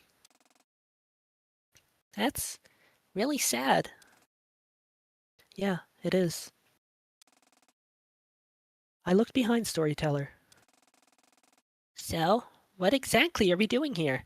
This seems to be a dead end. Huh, right. So, you've just explored Layer 1 of Between Space, right? Right? Maybe. That's not technically a lie. Maybe. I'm going to open a crack in the world to allow us to reach Layer 2. Suki and Dawn have never been able to reach it, and it's where I've spent all this time trapped. What's in Layer 2 that's important for us? The key to escaping the Duskbreaker once and for all. What? For real? It's been in there from the very start, but I'm not able to access it. At least 2 of the 4 shattered pieces of ourselves need to be there. I don't know why. Ah, I get it. Okay, then let's go. All right, grab onto the ledge there. It's going to shake a bit. I watched as Storyteller extended her hand like she was casting magic, and a fissure in the air appeared out of nowhere. The ground shook, and then stopped shaking. In we go, then. We emerge from the portal into darkness. Is it usually this dark in here? Yeah. Sorry, I don't like having the lights on. Damn, you really are me. Storyteller laughed. So, through that door up there is the Duskbreaker's core. It's where we need to go. Right. but it's locked behind 3 gate control switches, and neither of us are able to press them unless the other is present. The Duskbreaker is very, very strict about permissions. Ah, okay, got it. Let's work together and get through then. Sounds like a plan to me.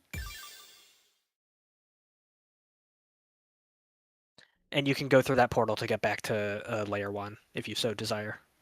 But nothing has changed.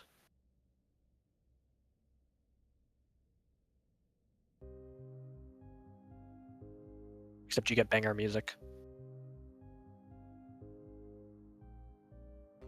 And now you get to play a Saturday! Yeah, I was wanting to talk to the other one because I was like, oh, it's the character we were playing as before. And I'm like, oh, it's the storyteller. Okay. Oops, this progresses the story. Okay. So does nothing... Huge storyteller fan. So have I already seen everything in here? I'm sure there's some things that you've missed, but... I think the only thing I missed was missing a couple of songs to unlock. Yeah. I mean, there's like an invisible maze area that you missed. There's a couple things that I don't think have unlocked yet. Yeah. Invisible maze sucks enough to handle myself. I'm not sure how awful it would be trying to navigate you through it. But also, I found this earlier today, and I think it sums up pretty well my reaction to getting to play a Saturday here. I put it in Discord. Can't see it. The OBS is covering it. This is so sad. It is indeed.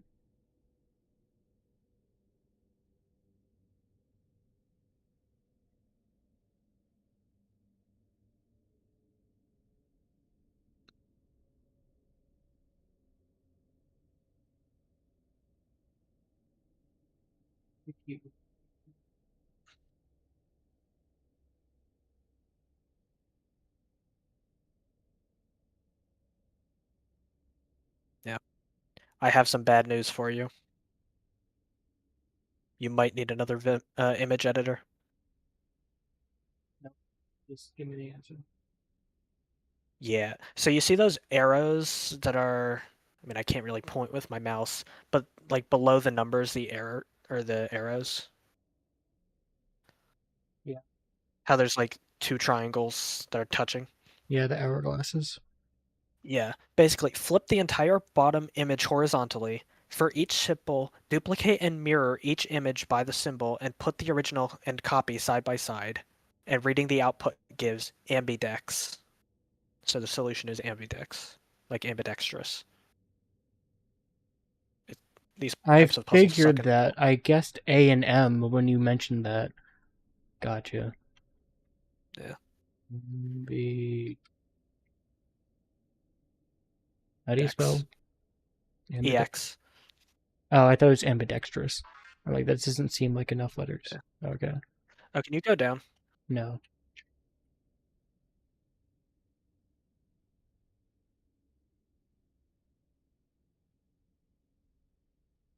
Yeah.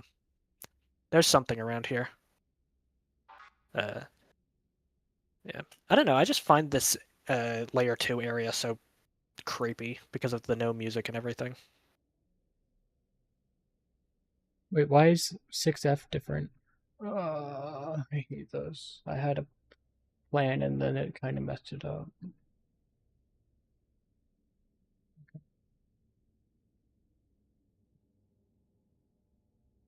I don't know what to do then. I was just So red is plus, blue is minus. Yeah. A1Z26 doesn't seem to work. Yeah, I thought it was like a Caesar cipher, like the 3 letters over for B, and would it be E, Yeah. and then 6F, but that doesn't work. So I don't know what to do with that. Yeah. The letters are fairly low valued. Is there a numbering system that handles letters to numbers in a different way? Probably. Caesar cipher A1Z26. It's pretty common. What ciphers do I know? It's not Morse code. Once again, I don't know if you would know it. Yeah, help me out. Base 16. No, I would not. It sounds very familiar, but I don't know how to convert it off the top of my head. Yeah. Translate all letters to numbers using base 16. For each pair, add or subtract according to the color. Translate all resulting numbers to letters using A1Z26.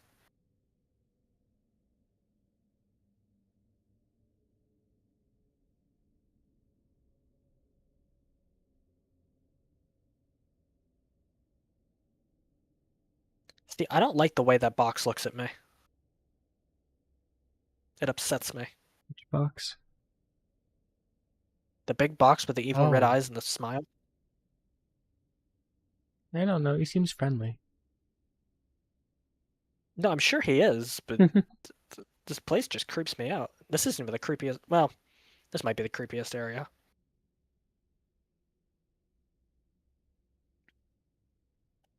I think I'm doing this wrong, but Yeah, I think we might be able to get to the end of chapter 5 tonight. sweet. We can probably do this in an hour and a half. No, I don't think that worked. Okay. I was trying to do a decoder, but I don't think I did it right. Nope. Translate all letters to numbers using base 16. What base 16 is. Base 16.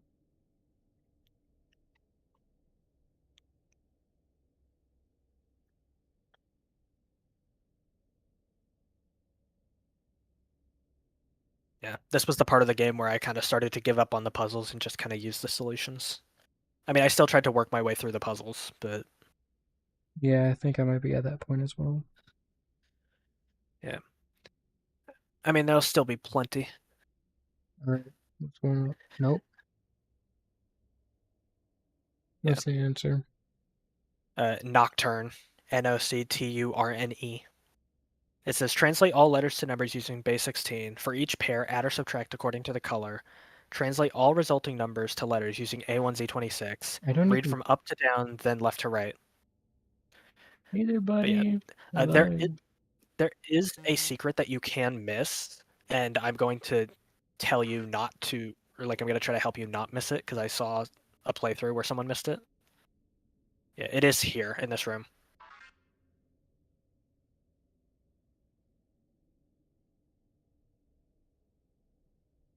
Go back up, but don't leave the room.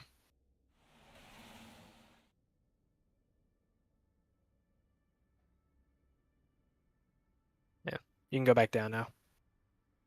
Nothing good happens at a roadside. You have to go down. But what if I don't want to? Well, you can't leave. I get hit by a car. You're not going to get hit by a car. Yep. Nothing good happens at a roadside, Leo. Nothing good happens at a roadside. Yeah, and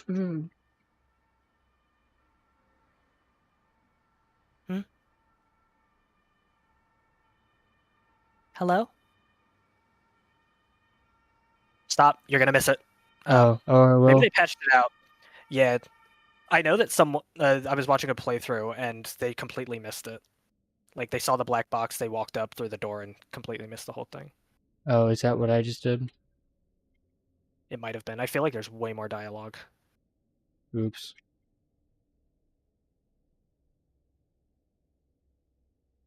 Weird. Oops. Yeah.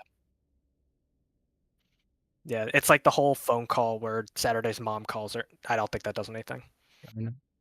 It's like the whole phone call where Saturday's mom calls her and tells her Suki died from Saturday's perspective, and then it goes on to like a bunch of other horrible moments from Saturday's life.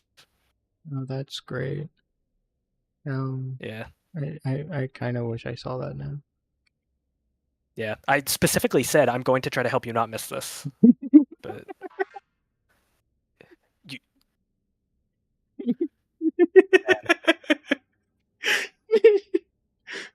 It's fine. Maybe they just patched it out, you know? It's not a thing because so many people missed it that it didn't, you know. That's probably Trying. it. Yeah.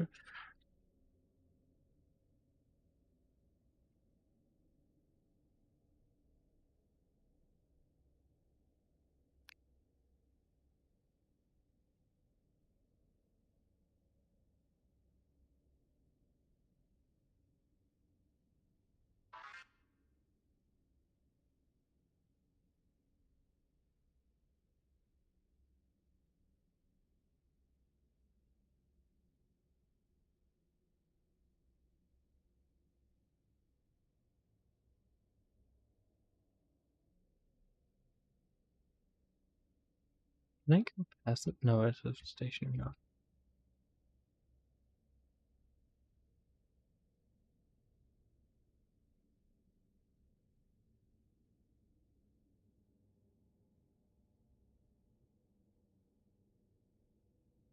Aim your face into the wall harder, Saturday. Look for secrets. Okay. Yeah. I think you're just looking for buttons. Oh, okay. Tragic. I want secret walls in my games.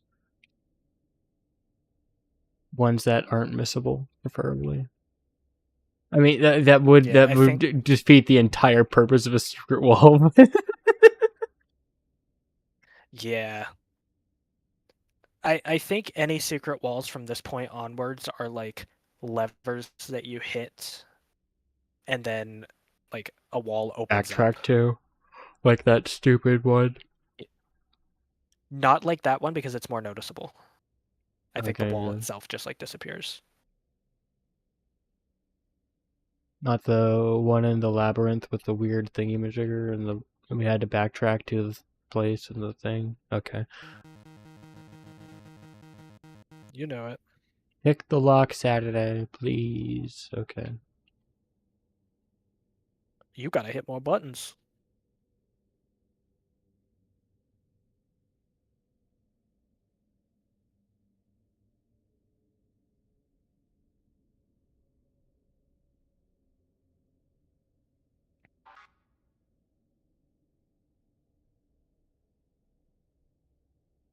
Lock P is You can do greater this one. than. Okay.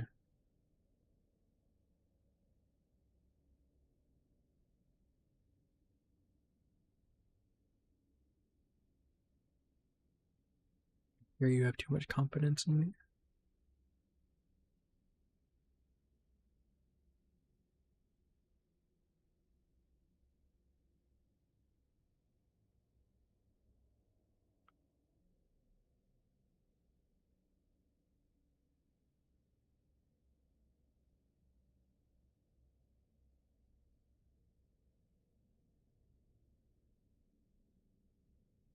I'm trying to find out where we are.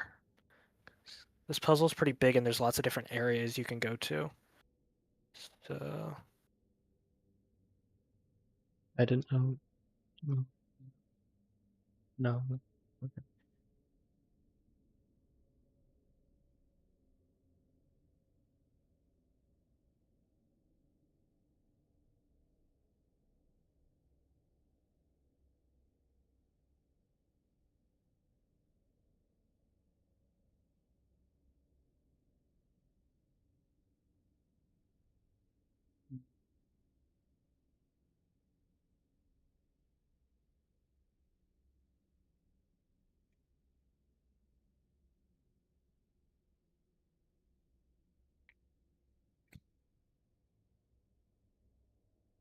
do you want a hint?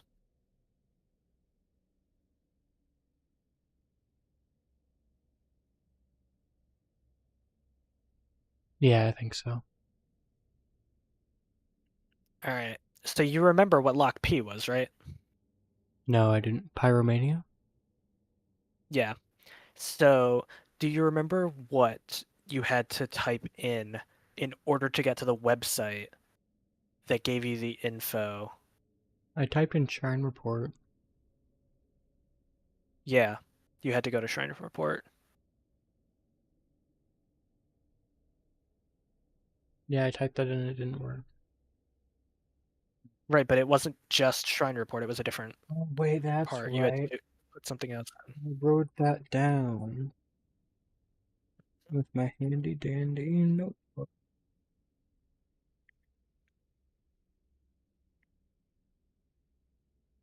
Alright.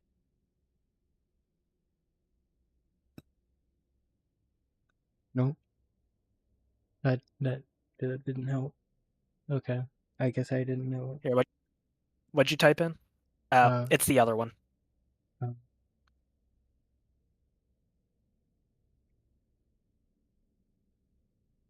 No, that's chapter 2. It's the okay. other one from chapter 1. If you don't have it in your notebook, I can just say it. Yeah, I might not. Ultimation. That's what you had to type in to actually play Pyromania.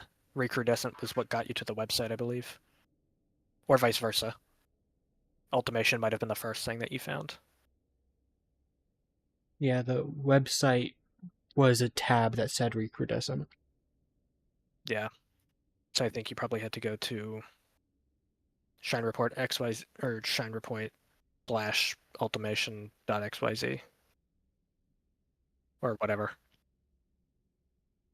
I also thought that was a greater than sign, so I didn't know what to do with that. Yeah.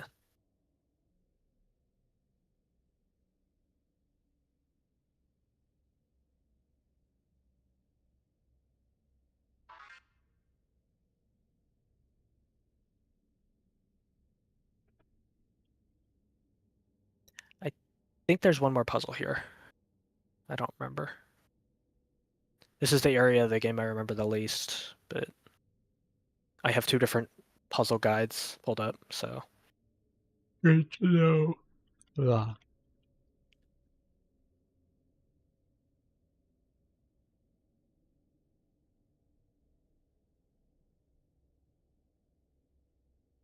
What is the point of you? Why do you exist?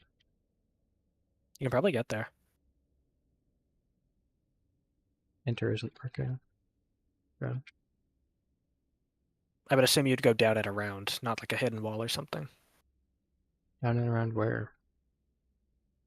Like up and then left and then down and then right.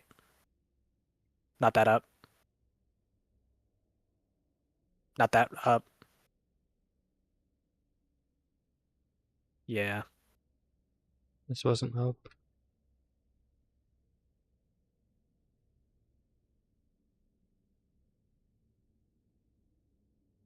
You know what I mean?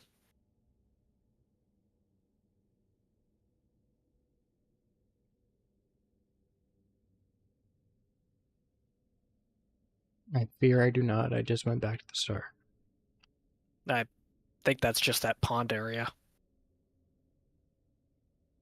Like right here, is it not? Maybe try going up a little? I don't know. No, it was a ladder thing. It was just a ladder. Yeah, with... see, this is where you. Yeah, you can see the area up top here. Yeah, but I can't. But nothing's.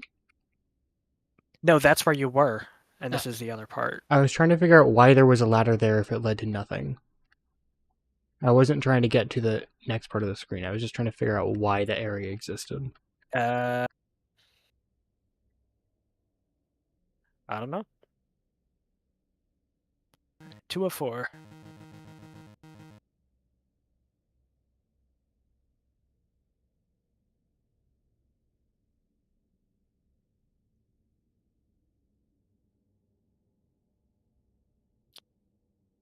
Interesting. I just tried to do it. Maybe there's somewhere else you have to do it.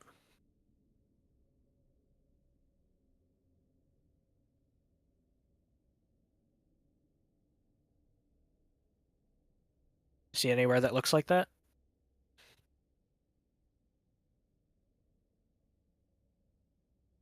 This one kind of confused me, so I can tell you if you get stuck, but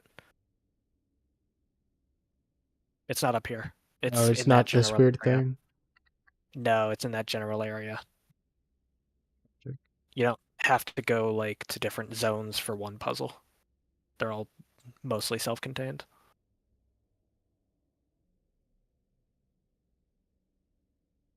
Those look important.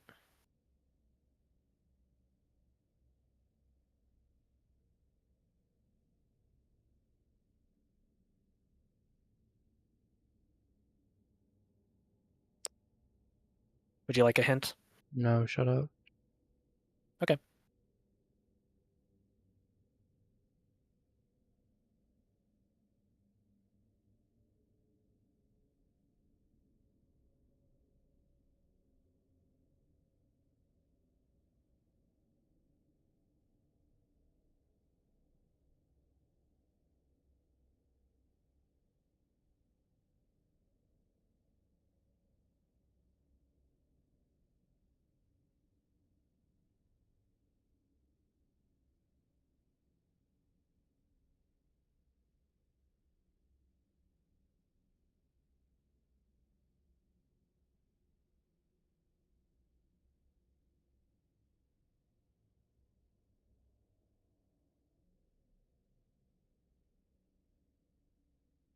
Yeah, I was right. Down, Nope. left, down, down, down.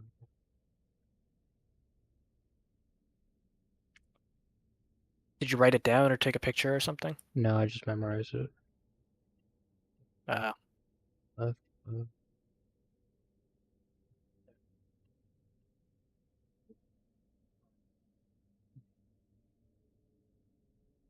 All right, give me the hint. all right. First of all, go down there and take a picture or write down the arrows or something. I memorized it. Okay. You're looking for a tile in this room exactly like the first one in that sequence. It's not a tile you can stand on, but you're supposed to treat it like you can.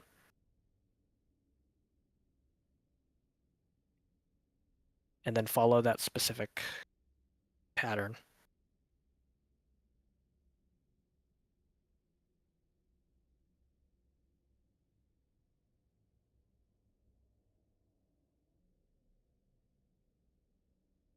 Or the opposite. Do you see it? The laptop looked like it, but it was the opposite direction. You want me to tell you? Is it the laptop?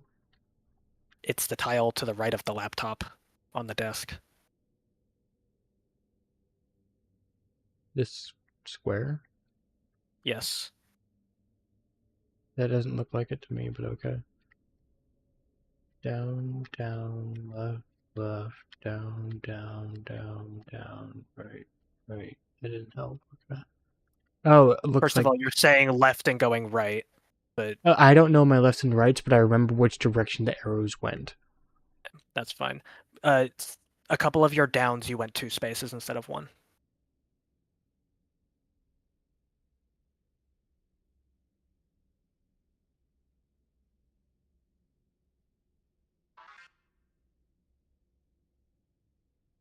There you go. I would memorize those lights if you didn't already. I don't know if you did the puzzle for them, but I don't think we did.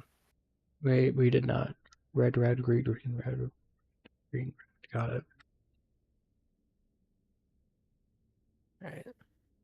I don't think it's down at the bottom. I think this is one of the ones that's in the next room over. You said there was no puzzles like that. Okay. I said there's none that's across the building. Oh wait, so this isn't the one that unlocks the fourth thing? Well, the fourth button, or the button that you're trying to push is behind this. You need to find the fourth one. And I'm pretty sure it uses those red and green lights. And it's not in this room. Mm-hmm. I think it's down. This is a more confusing one. You might not know this, but you also might.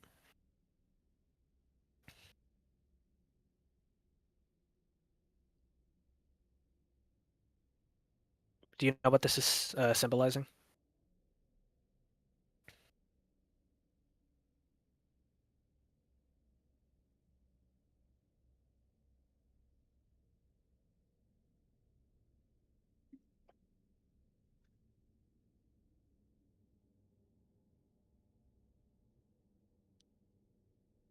Are the red spaces? That doesn't seem right. Yeah, so do you know what exclusive OR is? No. Exclusive OR, also known as XOR, is a logical operator whose negation is the logical biconditional. With two inputs, XOR is true if and only if the inputs differ. One is true, one is false. You don't have to know what those magic words mean. You just have to know that XOR, or XOR, is a function that takes two inputs, true and false, and outputs true only if the inputs consist of exactly one true and one false. The lights probably mean true if they're green and false if they're red. Or is it just FTTT No? Okay. Well, what are the question marks? Are they not the letters?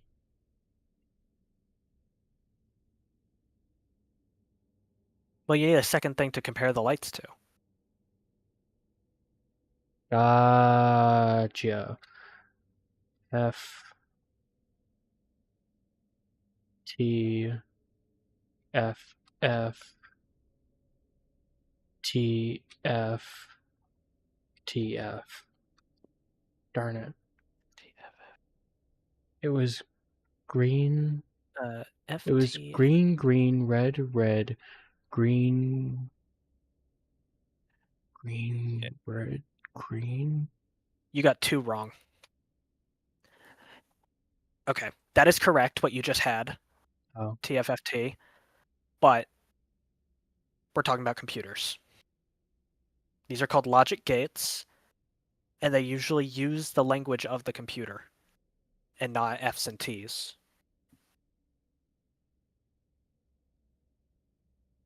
Is it X and O or 1 and 2 or 1 and 0 or Yes, it's 1 and 0.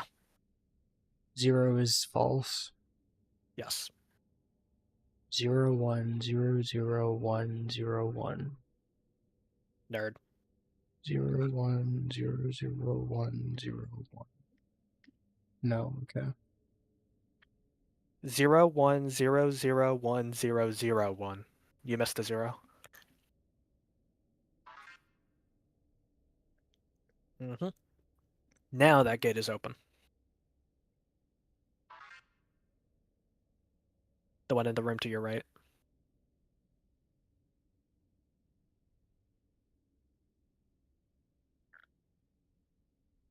One of three. I don't think you ever finished the puzzles to the left. Yeah, I didn't know that. Yeah. I don't think I ever went up here. Oh, okay, yeah, I did. Yeah.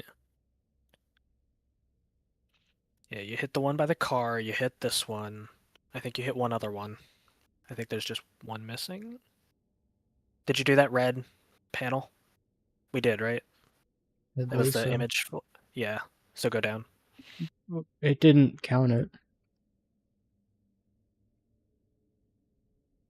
I think it did. Maybe not. Ambidex.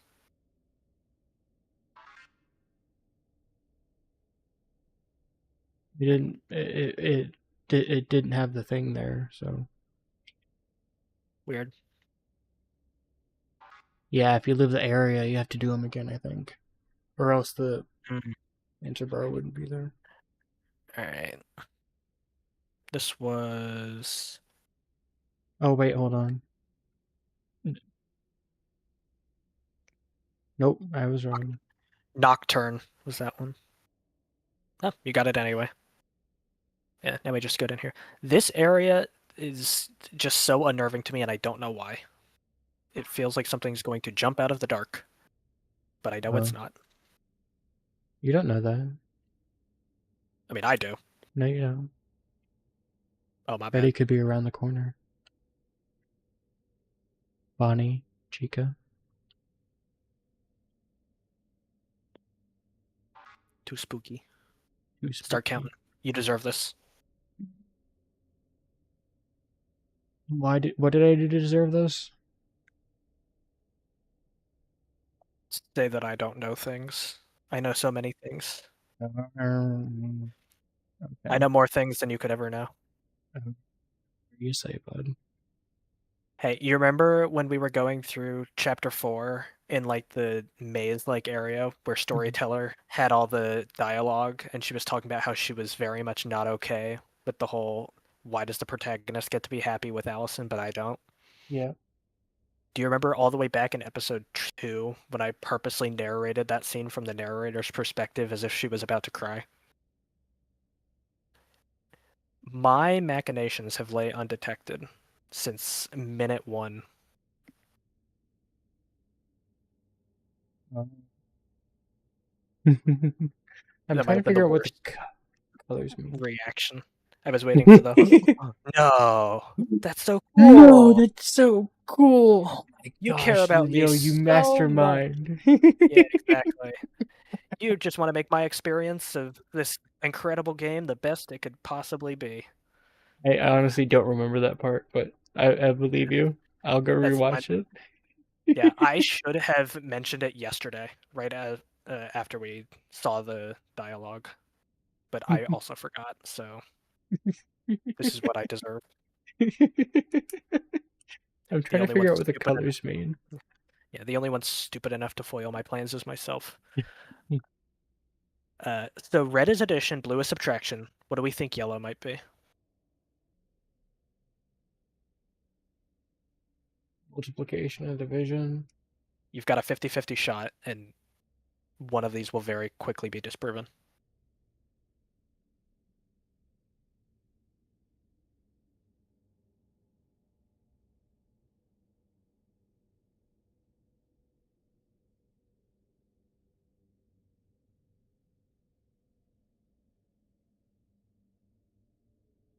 Wait, so is it like 6 plus 3 minus 1? 6 times 3 minus 1? So it's Oh, going. is it just like the base number? Is white just the base number? I mean, it sure looks like it. It's the one at the Okay. top. All of the ones at the top are white. So 17, no, 18 red is plus. 19 red is plus.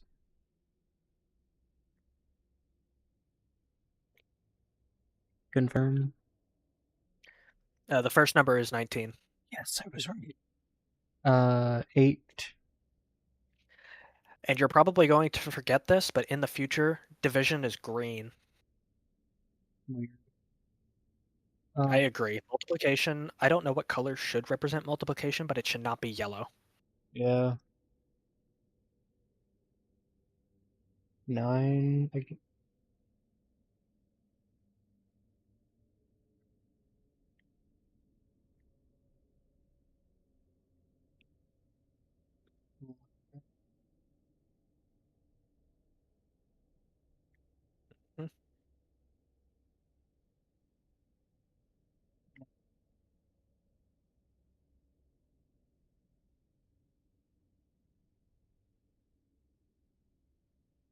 100. I'm going to go to the restroom real quick. 100. Okay.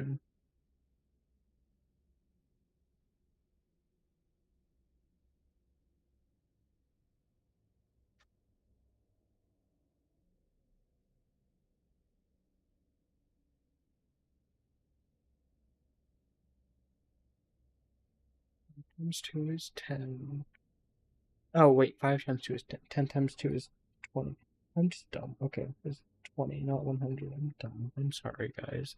My goodness. I was treating it as if it was 2 times 5 times 5 for some reason. It still wouldn't be 100. What am I rambling about? My goodness, I'm bad at this. Okay. 4 times 5 is 20. 20 times 20. 15. Ooh. And just like that, I have returned. What'd you get?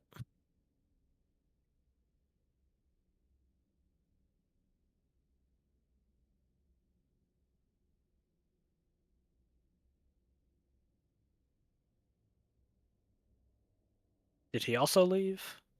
No. This is possible. No. That's happened before. It happened earlier today. No, wait, did I do it wrong? 1, 2, 3, 4, 5, 6, 7, 8. No, I didn't. Okay.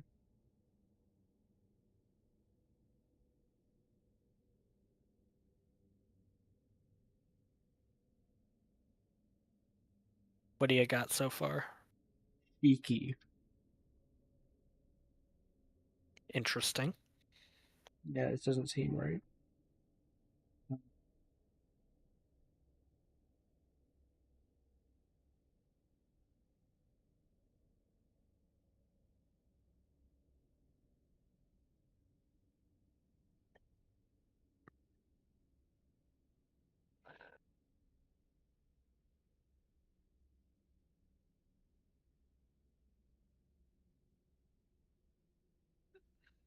This doesn't make it work, but okay.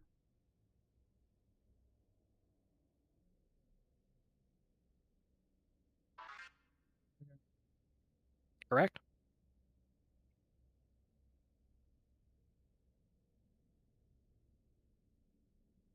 This next puzzle's a fun one. That's never a good sign. I was Have fun. correct. I see noiced. No, that's not notice. That's noits. Okay. Let's see.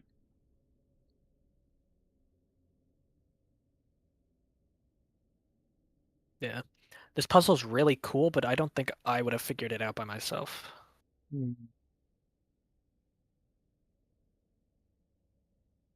What do the white squares mean? What do the numbers mean?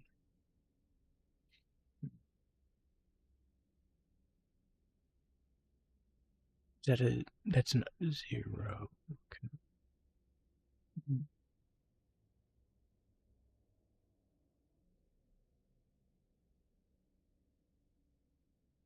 Is that a 0 or a There are zeros and O's. Yeah, I was looking at that 1 black square, white square, and I was wondering if that was like a black square or a 0. No, that's a 0. Okay. Would you like a hint? Does that number seem familiar to you? Or Binary. if not that number, no. Thank goodness. Here's a hint. You read something similar to me earlier for a different puzzle. Yeah, it was the true false binary thing. No. Okay, thank goodness. I'm not good at that. Okay. It was for the Pyromania one, when we were trying to find out what the thing was. The URL.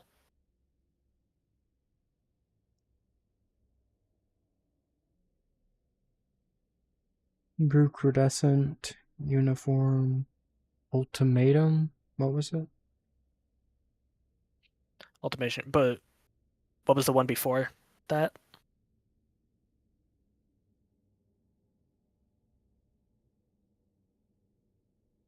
You said something before ultimation? Recrudescent uniform. Uniform what?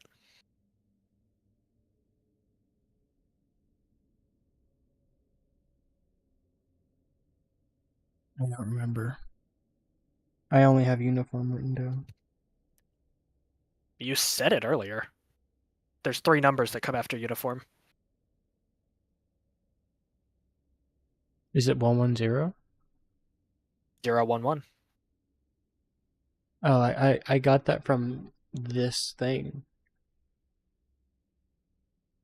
These things. So why don't you keep going that way and see if you see anything else familiar? Can you see my mouse? I can. Okay. So if 011 was backwards, what else might be backwards? Rosser.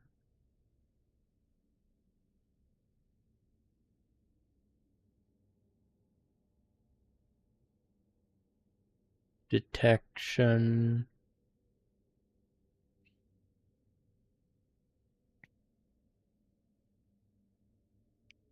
And I will tell you right now, if you see a word that you know we've used in a puzzle in the past, eliminate those letters.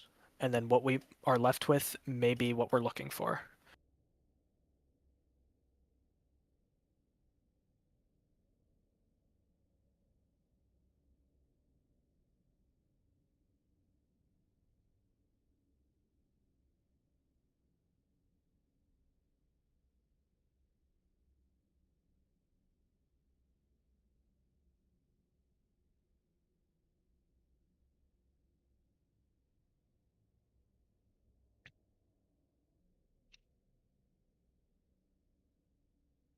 Yeah. Once again, this is easier with an image editor because you can actually just cross things out on the image.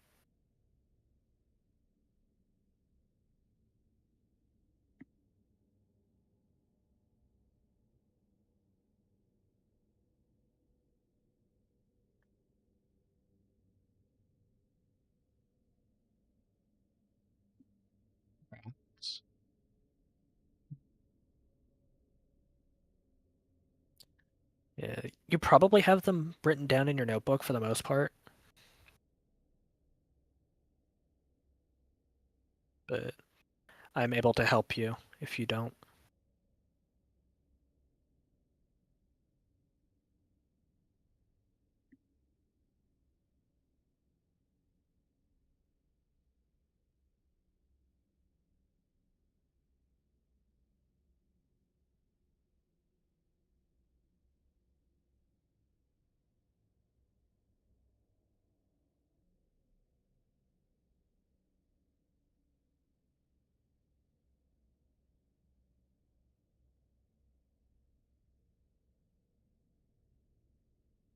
Yeah, I don't remember any of this. All right, so look at the top row. Yeah, I have IUFU. Okay, why don't T. you start from the top right? Because it seems like most of these are backwards. Yeah, I have detection, and you said to eliminate words that we have already used. So I Yeah, so what's eliminate all of right? detection and did IUFUT. Do those letters not also seem familiar? Once again, look at them backwards. I Tufui is a. I forgot that was complete. That I forgot that was an answer. Yeah, that was a Zero Escape reference, remember? Yoeris Tafui? Hippunenfer. Who we were before it all? Tafui Egoeris? I remember who we were, and that's why I got rats. Did we do star? Is star an answer that we did? Well, you already found Crosser. Yeah. Oh, the okay. Yeah, Valor Is Starcross with Star Crosser.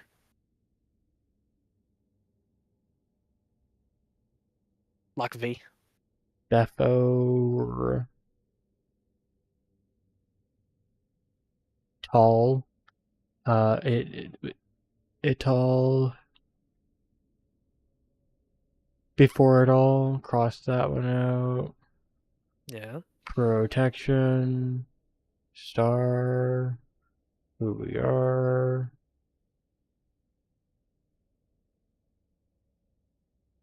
So just NERR.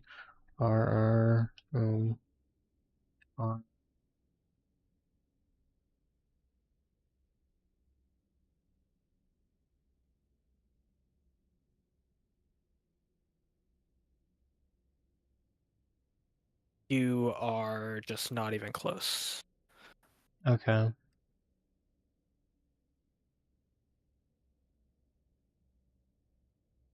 I mean, I see error in there. Error was definitely a word. No, it wasn't.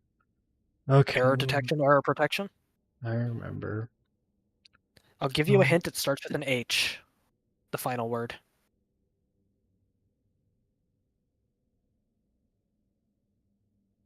The answer or the what? The final answer.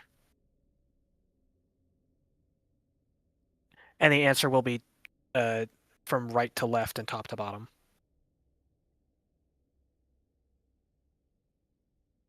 From right to left.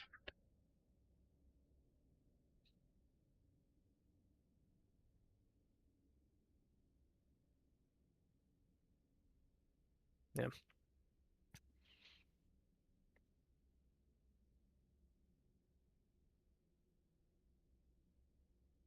I think everything is backwards. Yeah, just give me the answer. I don't have an image editor for this. Okay, so H, Y, P, and then uniform is right there, so we ignore that. E, R, M, A, N, and then we have error. I, A. And then we have 11. Then star, then who we were, then 011, then protection, then before. It all. Then crosser, then eco eris. Okay. Yeah. Another puzzle that I'm like, oh, this is really fun. I wish I was smart so I could figure this out myself. Yeah. Or at least knew how computers work so I could get a thing. Image editor thing. Yup. Go in the hallway, please. Thank you.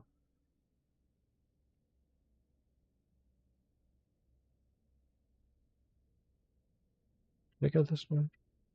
I don't know. It's been a while. I think you go up the ladder and then down here? Up the ladder and then down here. Up the... Okay. You could be I right. saw a button. That makes sense.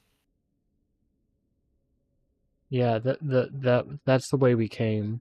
This is the way we came. And I saw a red button. I'm like, I'm gonna go press it. Yeah, I did not see a button. It was very much not on the screen for me. So... Probably was. Okay. You just didn't see it. Down, down, Very down. dark.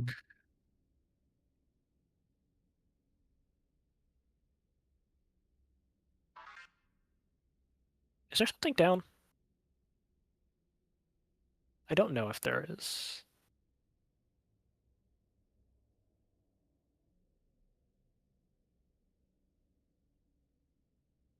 It's just a big loop, I guess. 3 of 3. Alright. Want to move your mouse off the screen? No. No, that's valid. In a certain invalid kind of way. What? Hey, you're up here now. You're on layer 2 of layer 2. Okay. I love this part. This was my favorite part of the game when I was first playing through. But other parts have taken over since.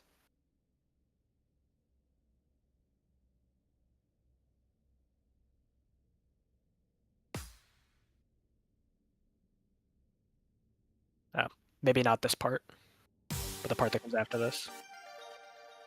No, I just ignored her. Yeah.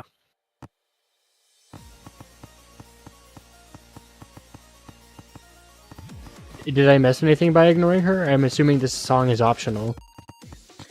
I don't know if it's optional.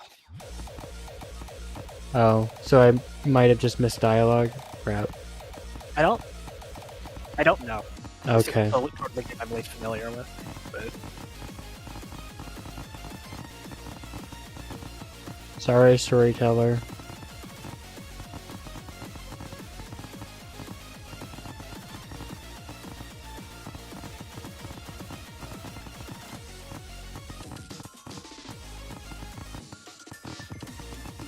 this song's pretty good. I forget about it pretty frequently. Didn't see that one coming. I don't see half of these things coming. I'm not good at rhythm games. You'll never see it coming.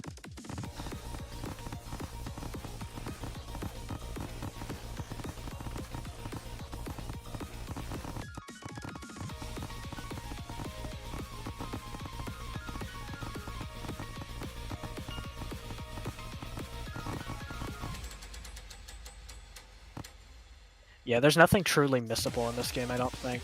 We just missed something. What? Oh yeah, no, except for that. But at least you saw like a couple lines of dialogue of that. But I would have been more on guard if I thought you were seriously gonna miss something.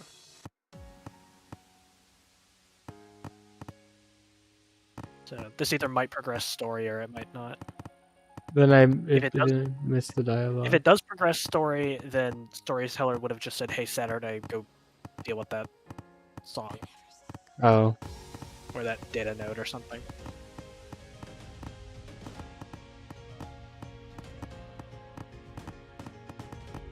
I don't know why she would need to tell me that if that was all she said. Because both of us need to be there, I guess. Hmm. You need at least 2 quarters of Saturday.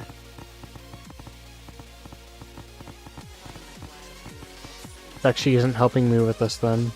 I could use the help.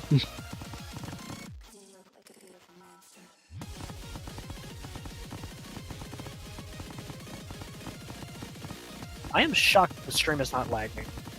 I hope I didn't jinx it. But...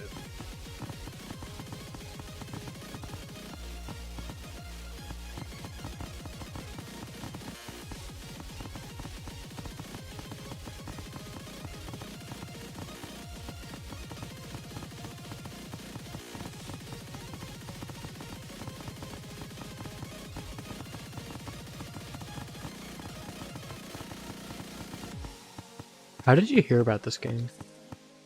I literally just found it on the Steam like shop page. I was just looking around and I'm like, oh, a free game. This looks cool. I never would have done that. I assume all free games are gotcha stuff. Nope. This is the same exact way I found Doki Doki Literature Club. I think I found Doki Doki through either you or my cousin. I think it might. I don't think it was May, but it could have been. Then it was probably This my game is cousin. everything I wish Doki Doki was. Like, I don't know. It is just a straight improvement in my opinion, and I still love that game to death too. A large gate stood in front of us. All right. I'm pretty sure the core is right behind here. But, in front of the door was a large lock with a screen on it. I walked over to it. It says, verify synchronization of subject to access shutdown box. And there's a button that says test. Figures. Of course it wouldn't be that easy. I turned back to look at her. Do you know what this thing is asking us to do? Yeah, I think so. It looks like it wants to test us against our trauma over Suki's death. What? Why? Well, we're the subject, remember? We were the one placed in the Duskbreaker to treat our trauma about her death. It looks like it doesn't want to even give us the time of day about how we can get out of here until we've proven to it that we've overcome the trauma. God damn it, Dad. Your trauma machine is a pain in the ass. Tell me about it. I exhaled. Okay. I guess we have to hit the test button. Do you know what it's going to do? I have absolutely zero idea. I've never been able to get in here before. Great. Well, here goes nothing, I guess. I walked over to the device and hit the test button. A loud whirring noise filled the room. And then... Ooh, this is our first Shatter difficulty song. Oh no. These are fun. Oh no. No, thank you. No. No. No.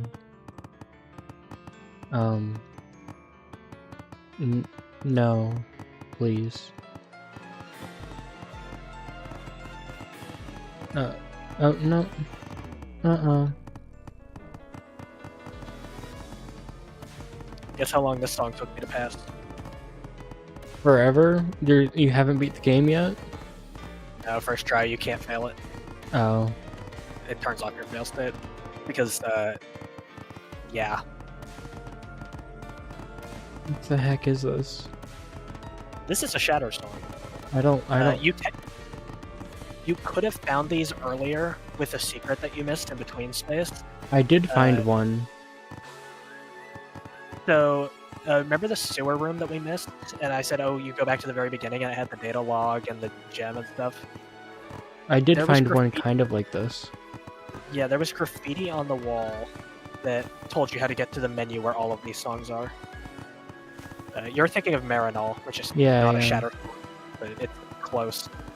I mean, that is a completely different beast from this.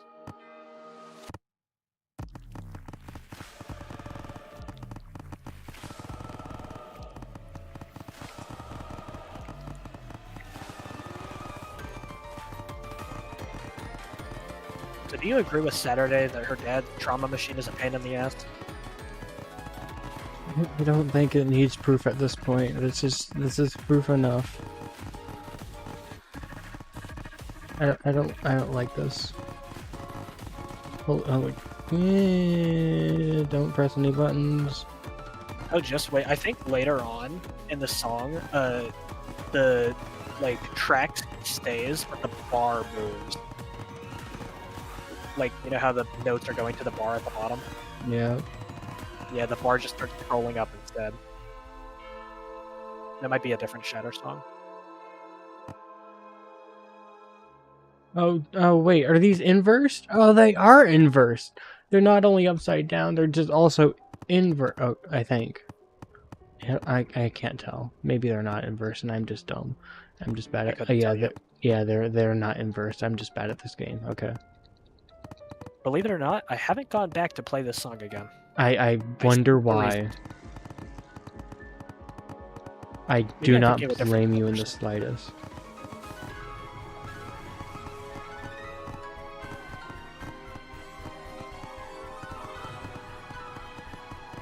But you don't like having 8 bars at once? I do not. No. So do you think we've healed from the trauma of Suka's death yet? Yeah. This song traumatized me more than her death ever could.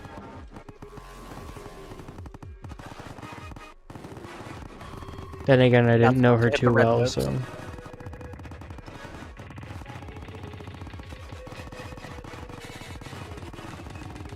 This might be the biggest combo you've ever got. My hands are off the keyboard. Jerk.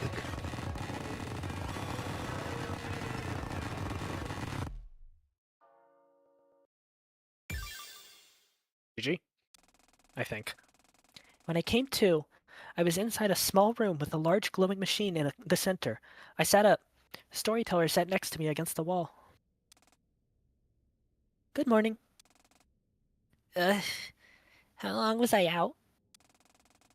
Well, you woke up about 3 minutes after me. I don't know how long I was out for. Time is frozen in the sim layer, remember? Right. Forgot about that. So, where are we? Inside the Duskbreaker's core. I carried you in here after I woke up outside the gate. The lock was removed.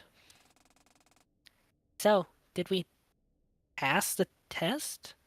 What did it even do? I have no idea, but I don't think it would have unlocked if we hadn't passed, by whatever margin it considers that to be. I sighed and sat up. The room was small in diameter, the ceiling was quite high, and in the center of the spherical room sat a large glowing pedestal, whirring non-stop. So then, that's the Duskbreaker's core? Seems like it. How exactly is this thing supposed to tell us how we can get out? On the other side, there's a little screen. I haven't messed with it too much yet, but it seems to be a control panel for the Duskbreaker. The entire Duskbreaker? That's a good find. I wouldn't get your hopes up. Knowing how strict error detection error protection is about permissions... True. I stood up and walked over to the screen. Oh, Jesus Christ, there's a lot of buttons. Yeah, I think the shutdown function is listed under the System Management tab. Let's see. System management shutdown. There it is. Should I press it? I mean, you can try. If it just works, that'd be great, but it won't be that easy. Okay, here goes. I tapped the button layered Sim Layer Eject and Shutdown. It brought up another tab. Oh, looks like this is another menu. Hold on, it explains the thing. I'll read it. To shut the Duskbreaker off from inside, first you must eject the subject and any other inhabitants from the sim layer and return them to their original layer. Wait, huh? Wasn't the whole point of the Duskbreaker that it wasn't actually moving their entire minds into the simulated world? Yeah, I'm really not sure what's going on here. Oh. Huh? What is it? I think I might know. Hold on, let me think. Keep reading for now. Okay. Once the sim layer inhabitants have been ejected, they will be stored in memory temporarily. From here, the subject can press the shutdown switch to shut off the sim layer and finish the transfer to the original meta layer. So it's sounding like we have to first eject them, and that'll bring everyone here? Or at the very least, somewhere we can access with some control panel. That probably wouldn't be between space then, since the void is not exclusive to the Duskbreaker and exists outside of every world. I'm guessing it's a smaller, temporary simulated environment. To begin the eject procedure, please tap the scan button to allow 1028 to verify the subject's identity. Ah, bingo. I looked over at her, and she stood up and walked over to me.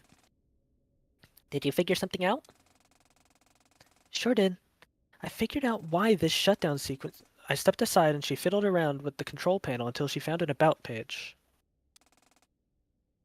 Ha! Of course. Take a look.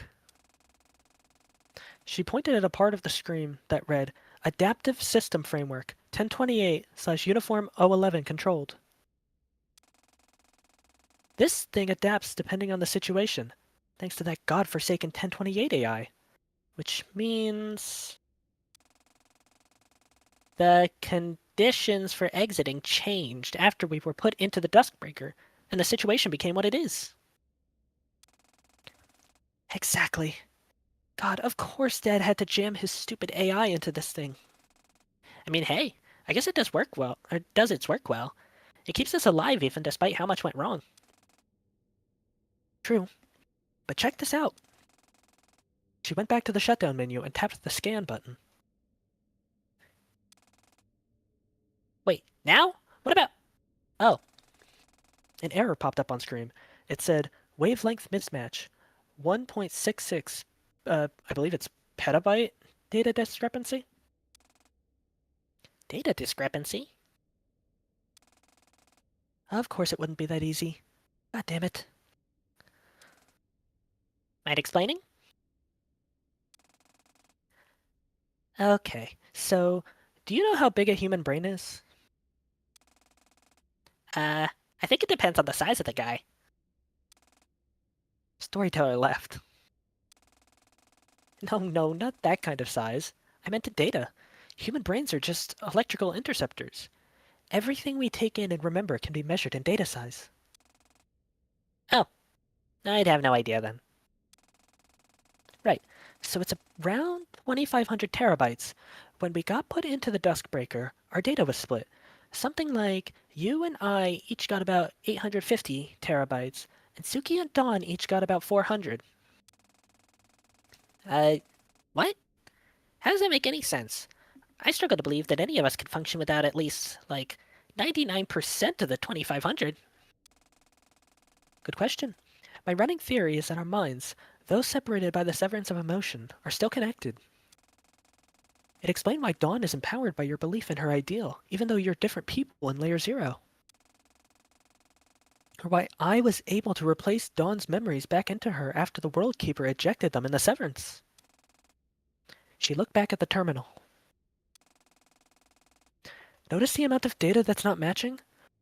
1.66 petabytes, or 1660 terabytes. I finally understood what she was getting at.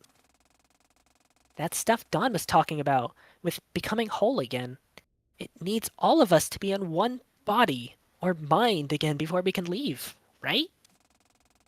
Yep. Now, convincing me to join your mind won't be hard at all. Suki will be difficult, but it's possible. Dawn, on the other hand, is the real trouble here. Wait, why would you join my mind? What's going to happen to you? Aren't you the original Saturday? Huh, we're all the original Saturday. I'll still exist, just as part of the mind of Saturday. Just like how it was before we entered. That isn't fair! I should be the one to join your mind, then. You're the one who's been trying to get to this point. I'm just a body of the original. Storyteller puts her hand on my shoulder. You're the one who's lived through every cycle, all 8,266 of them. You've been through hell and back, died and come back to life thousands of times. If you joined into my mind, all of that would cease to be real. You don't deserve that. Don't undersell yourself, goddammit. Without you, none of this would have been possible. I don't want to see you go. You shouldn't have to go. Saturday, I'm not going anywhere. I'll be with you from now until the end. Not the end of the Duskbreaker, but the end of our life. We aren't supposed to be separated like this. This is how it should be. I walked forward and fell into her arms, hugging her tight. I cried. Okay. Okay. Thank you. So, how do we have you join my mind? I noticed this earlier. It's under the wavelength matching memo on the control menu on the control panel. She navigated to the menu and pointed at the button called Data Merge. She pressed it. It looks like it wants the wavelength of the data to be copied over first, so I'll tap the button here. She tapped the button labeled Accept Data. The screen changed, now requesting the wavelength of the data that will receive the merged data. You're up. Yeah. I stepped in front of the terminal and tapped the Accept Data button. The screen changed. It now had two buttons that needed to be pressed by both wavelengths. I looked over at Storyteller. She was clearly nervous. You don't have to do this. No! She slammed her index finger down on the button and didn't release it. Seeing the extent of her determination, I did the same. A loud whirring filled the spherical room, and the process began.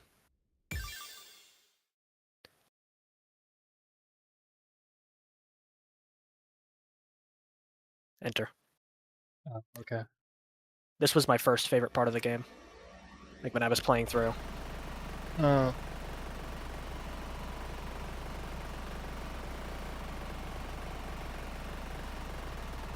Just hold the move. Come on.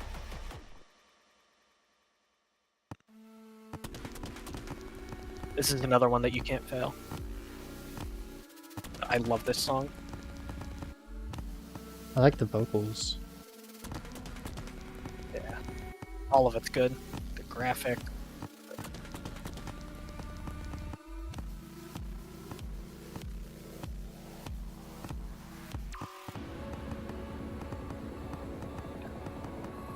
This is probably my third favorite scene now, but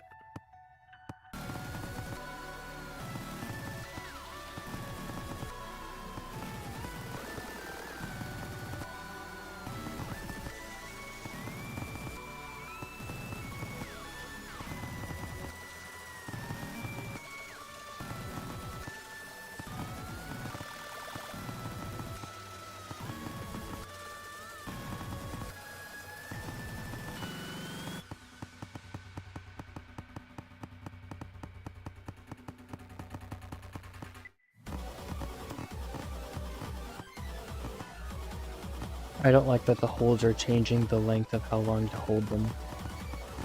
I know I can't fail it, but still, that seems mean. Yeah. This is like the nicest that they do this, but the waves in general are just annoying.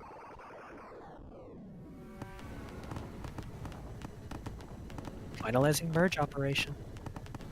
I generally don't think I would enjoy this game as much if I was not on bypass mode. I would, like, all these cool gimmicks would just go over my head in frustration. Yeah. I felt my feet touch ground on familiar soil again, once again in the midst of a one-sided firefight. Did you miss me? Dawn, having realized that the culmination of her villain monologue was a severe anticlimax, kept fruitlessly pulling the trigger. Suki looked on with unreadable expression as blood soaked through my clothes before they repaired themselves, my wound closing as fast as she was making them. Bullet after bullet penetrated my skin, and I didn't feel a thing. It took about 10 seconds before she was finally too exasperated to pull the trigger. How the fuck are you— what? She spoke in a shaky breath. The once confident girl was now timid and bemused. Suki too was bewildered by what was happening. Soon, Dawn's confusion was replaced by unadulterated rage. Don't me! She made a show of pulling the trigger again, aiming clean for the head. It's about as effective as the previous dozen times she tried to kill me in the past minute. Why the hell are you still here? How are you still standing? Why has the cycle not reset? She hadn't realized it yet. I gave her time. Another bullet flew out, but this one was a narrow miss. I'm not sure if she was intentionally doing it, or if she was just too consumed by anger to aim properly. Why are you still alive? You've been shot multiple times. You know so much about your sister's death, and yet we're obviously still on 8,266. Are we? I wonder. I could visualize the gears turning by the look changing behind her eyes. She was putting the pieces together in her head, though she wasn't quite ready to admit to herself how powerless she was. Suki was just watching the fireworks unfold as she processed all of this information. I couldn't blame her. You're not layer 0 anymore, are you? I was silent. Oh god, you aren't even layer 1. A smile crept across my face. I couldn't help but feel a sense of schadenfreude seeing the girl who was so adamant in killing me and resetting the cycle realize how powerless she was now. I love Schadenfreude. Yeah. But of course she was powerless. She didn't have access to the 4th dimension. She didn't have you. As Dawn experienced the stages of grief, I transcended my reality, synchronizing with myself, experiencing the lives of thousands of different Saturdays. Each with lives so similar to mine, yet each ultimately cut tragically short by a feud between my self-appointed protectors. It was a sobering realization, but an empowering one, now that I had the tools to shape my own future. I was finally a version of myself that I could be confident in, thanks to her, and thanks to you, and I won't let our dream go unfulfilled.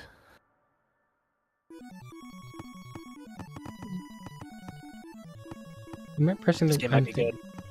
I'm pressing the wrong keys, I think.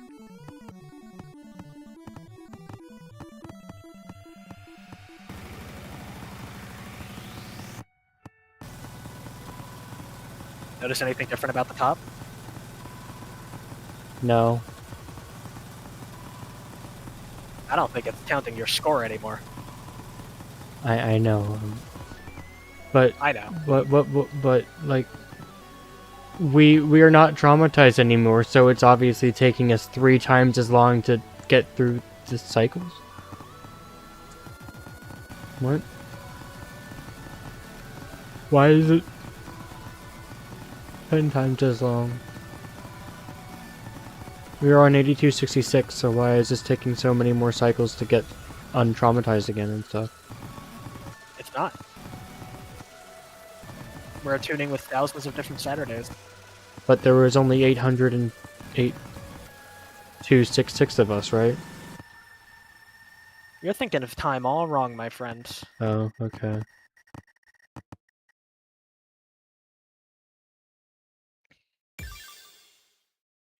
I greatly enjoy this scene. Dawn staggered back. Any and all energy had evaporated from her after millions of cycles. She began to sob. God fucking damn it! I walked over to her and kneeled down. You're not a bad person, Dawn. I understand. Yeah? And what makes you think you can understand what I've been through? What makes you think that? Well, for one, you are literally part of me. Piss off. I extended a hand to her. Let's go home. Together.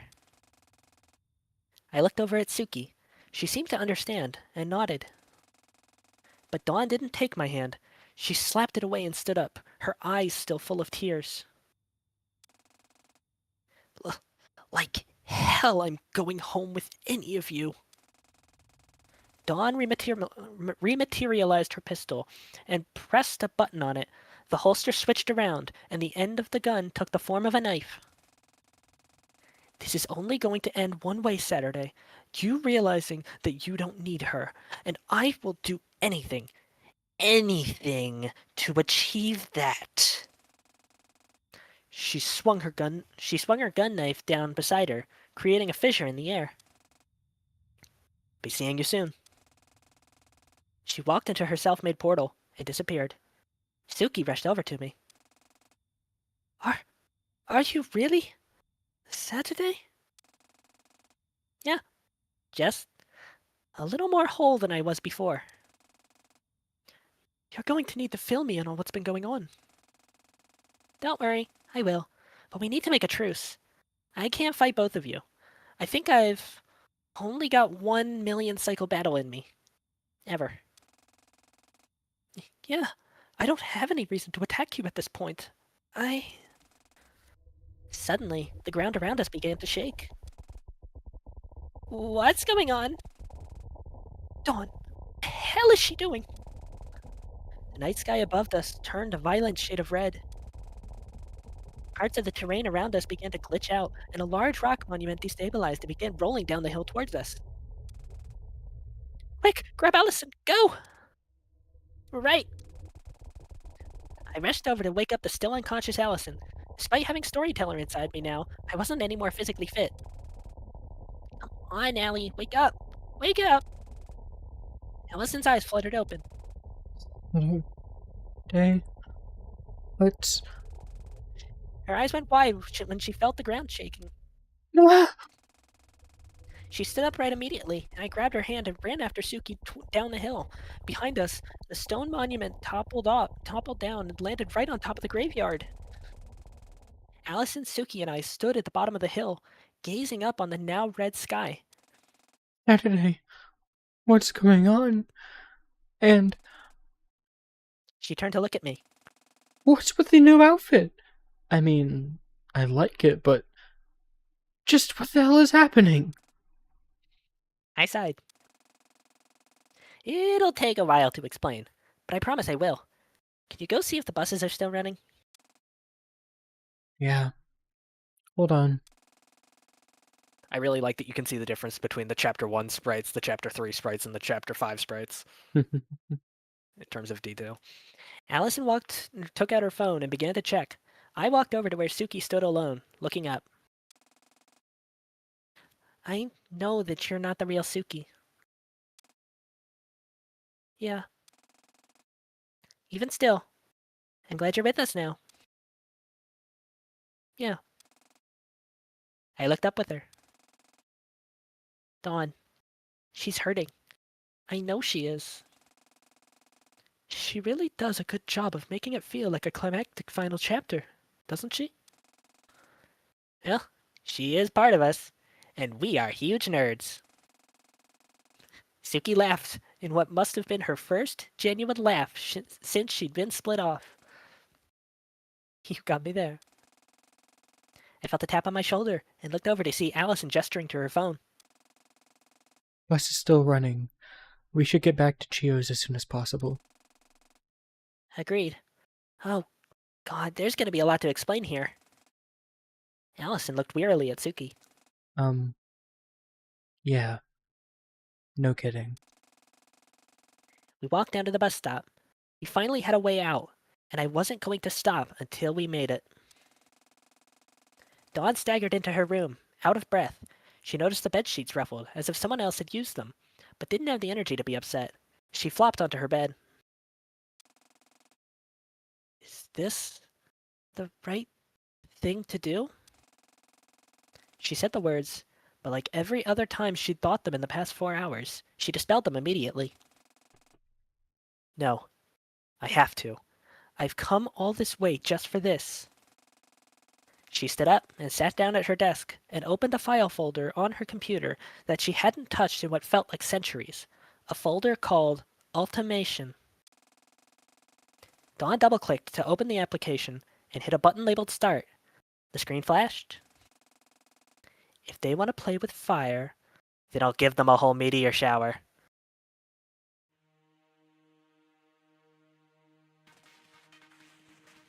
Ultimation. Date of corruption, 12/30/2022. Time of corruption, 11:59 p.m. Please wait for the designated time for the sim layer corruption to begin. Chapter 5 end.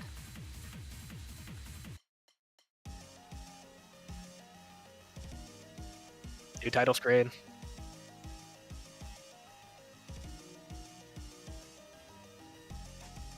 Spoiler alert, this is a sample of my favorite song in the game.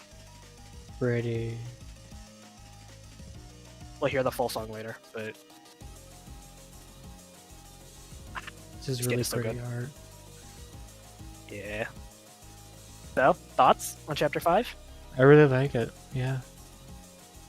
Holy cow. Yeah. Feels like there's less to say. It's less of an epic moment than Chapter 4, but I really like stop motion, which Yeah. is the fusion sequence. Yeah. The art in this game is so good. It's so good. I love it to death. I love this game to death. I've noticed. Yeah. Man. Man, Alright. indeed. So what are your thoughts on Storyteller? She's alright. I feel like having her as the narrator voicing main Saturday's thoughts was a bit confusing. Mm-hmm. I had her voice everyone's thoughts.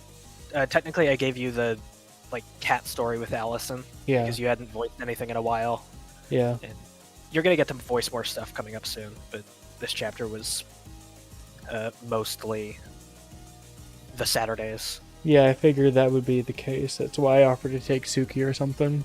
But now I see why that wouldn't have worked. Yeah, I wanted to take all 4. Yeah, that makes sense. And I had this Greedy. whole plan where I was like, oh, I'm going to give Storyteller the narrator voice. And then when she becomes Saturday, I'm going to give Saturday the narrator voice. Or the narrator Saturday's voice. I'm like, my machinations. Yeah, I think in the beginning, the narrator was Saturday, and then he switched it up to a bit more robotic voice, and I was a bit confused by that, but I'm like, I guess it makes sense. Yeah. The thought process was Saturday's real voice goes to the protagonist, and Saturday's ideal dream voice that she'd like to have goes to Storyteller. I don't You know think- how accurate that is. You but think that's kinda Saturday? just- You think Saturday would like to be a bit more regal and emotionless a bit, like matter I don't of think fact? emotionless, but she says that she, when she's talking about Suki, she's like, I know Suki would never wear something like that. That tall, elegant look is exactly what I've always wanted for myself. Gotcha. Yeah, Storyteller's never been supposed to be robotic. It's supposed to be more controlled. Like, oh, I've seen this over 8,000 times. Well, I always kind of see, like narrators in general are a bit more emotionless and robotic and matter of fact because they're telling the story. So I Yeah, always I kind of tried to put- associate narrators with that in general.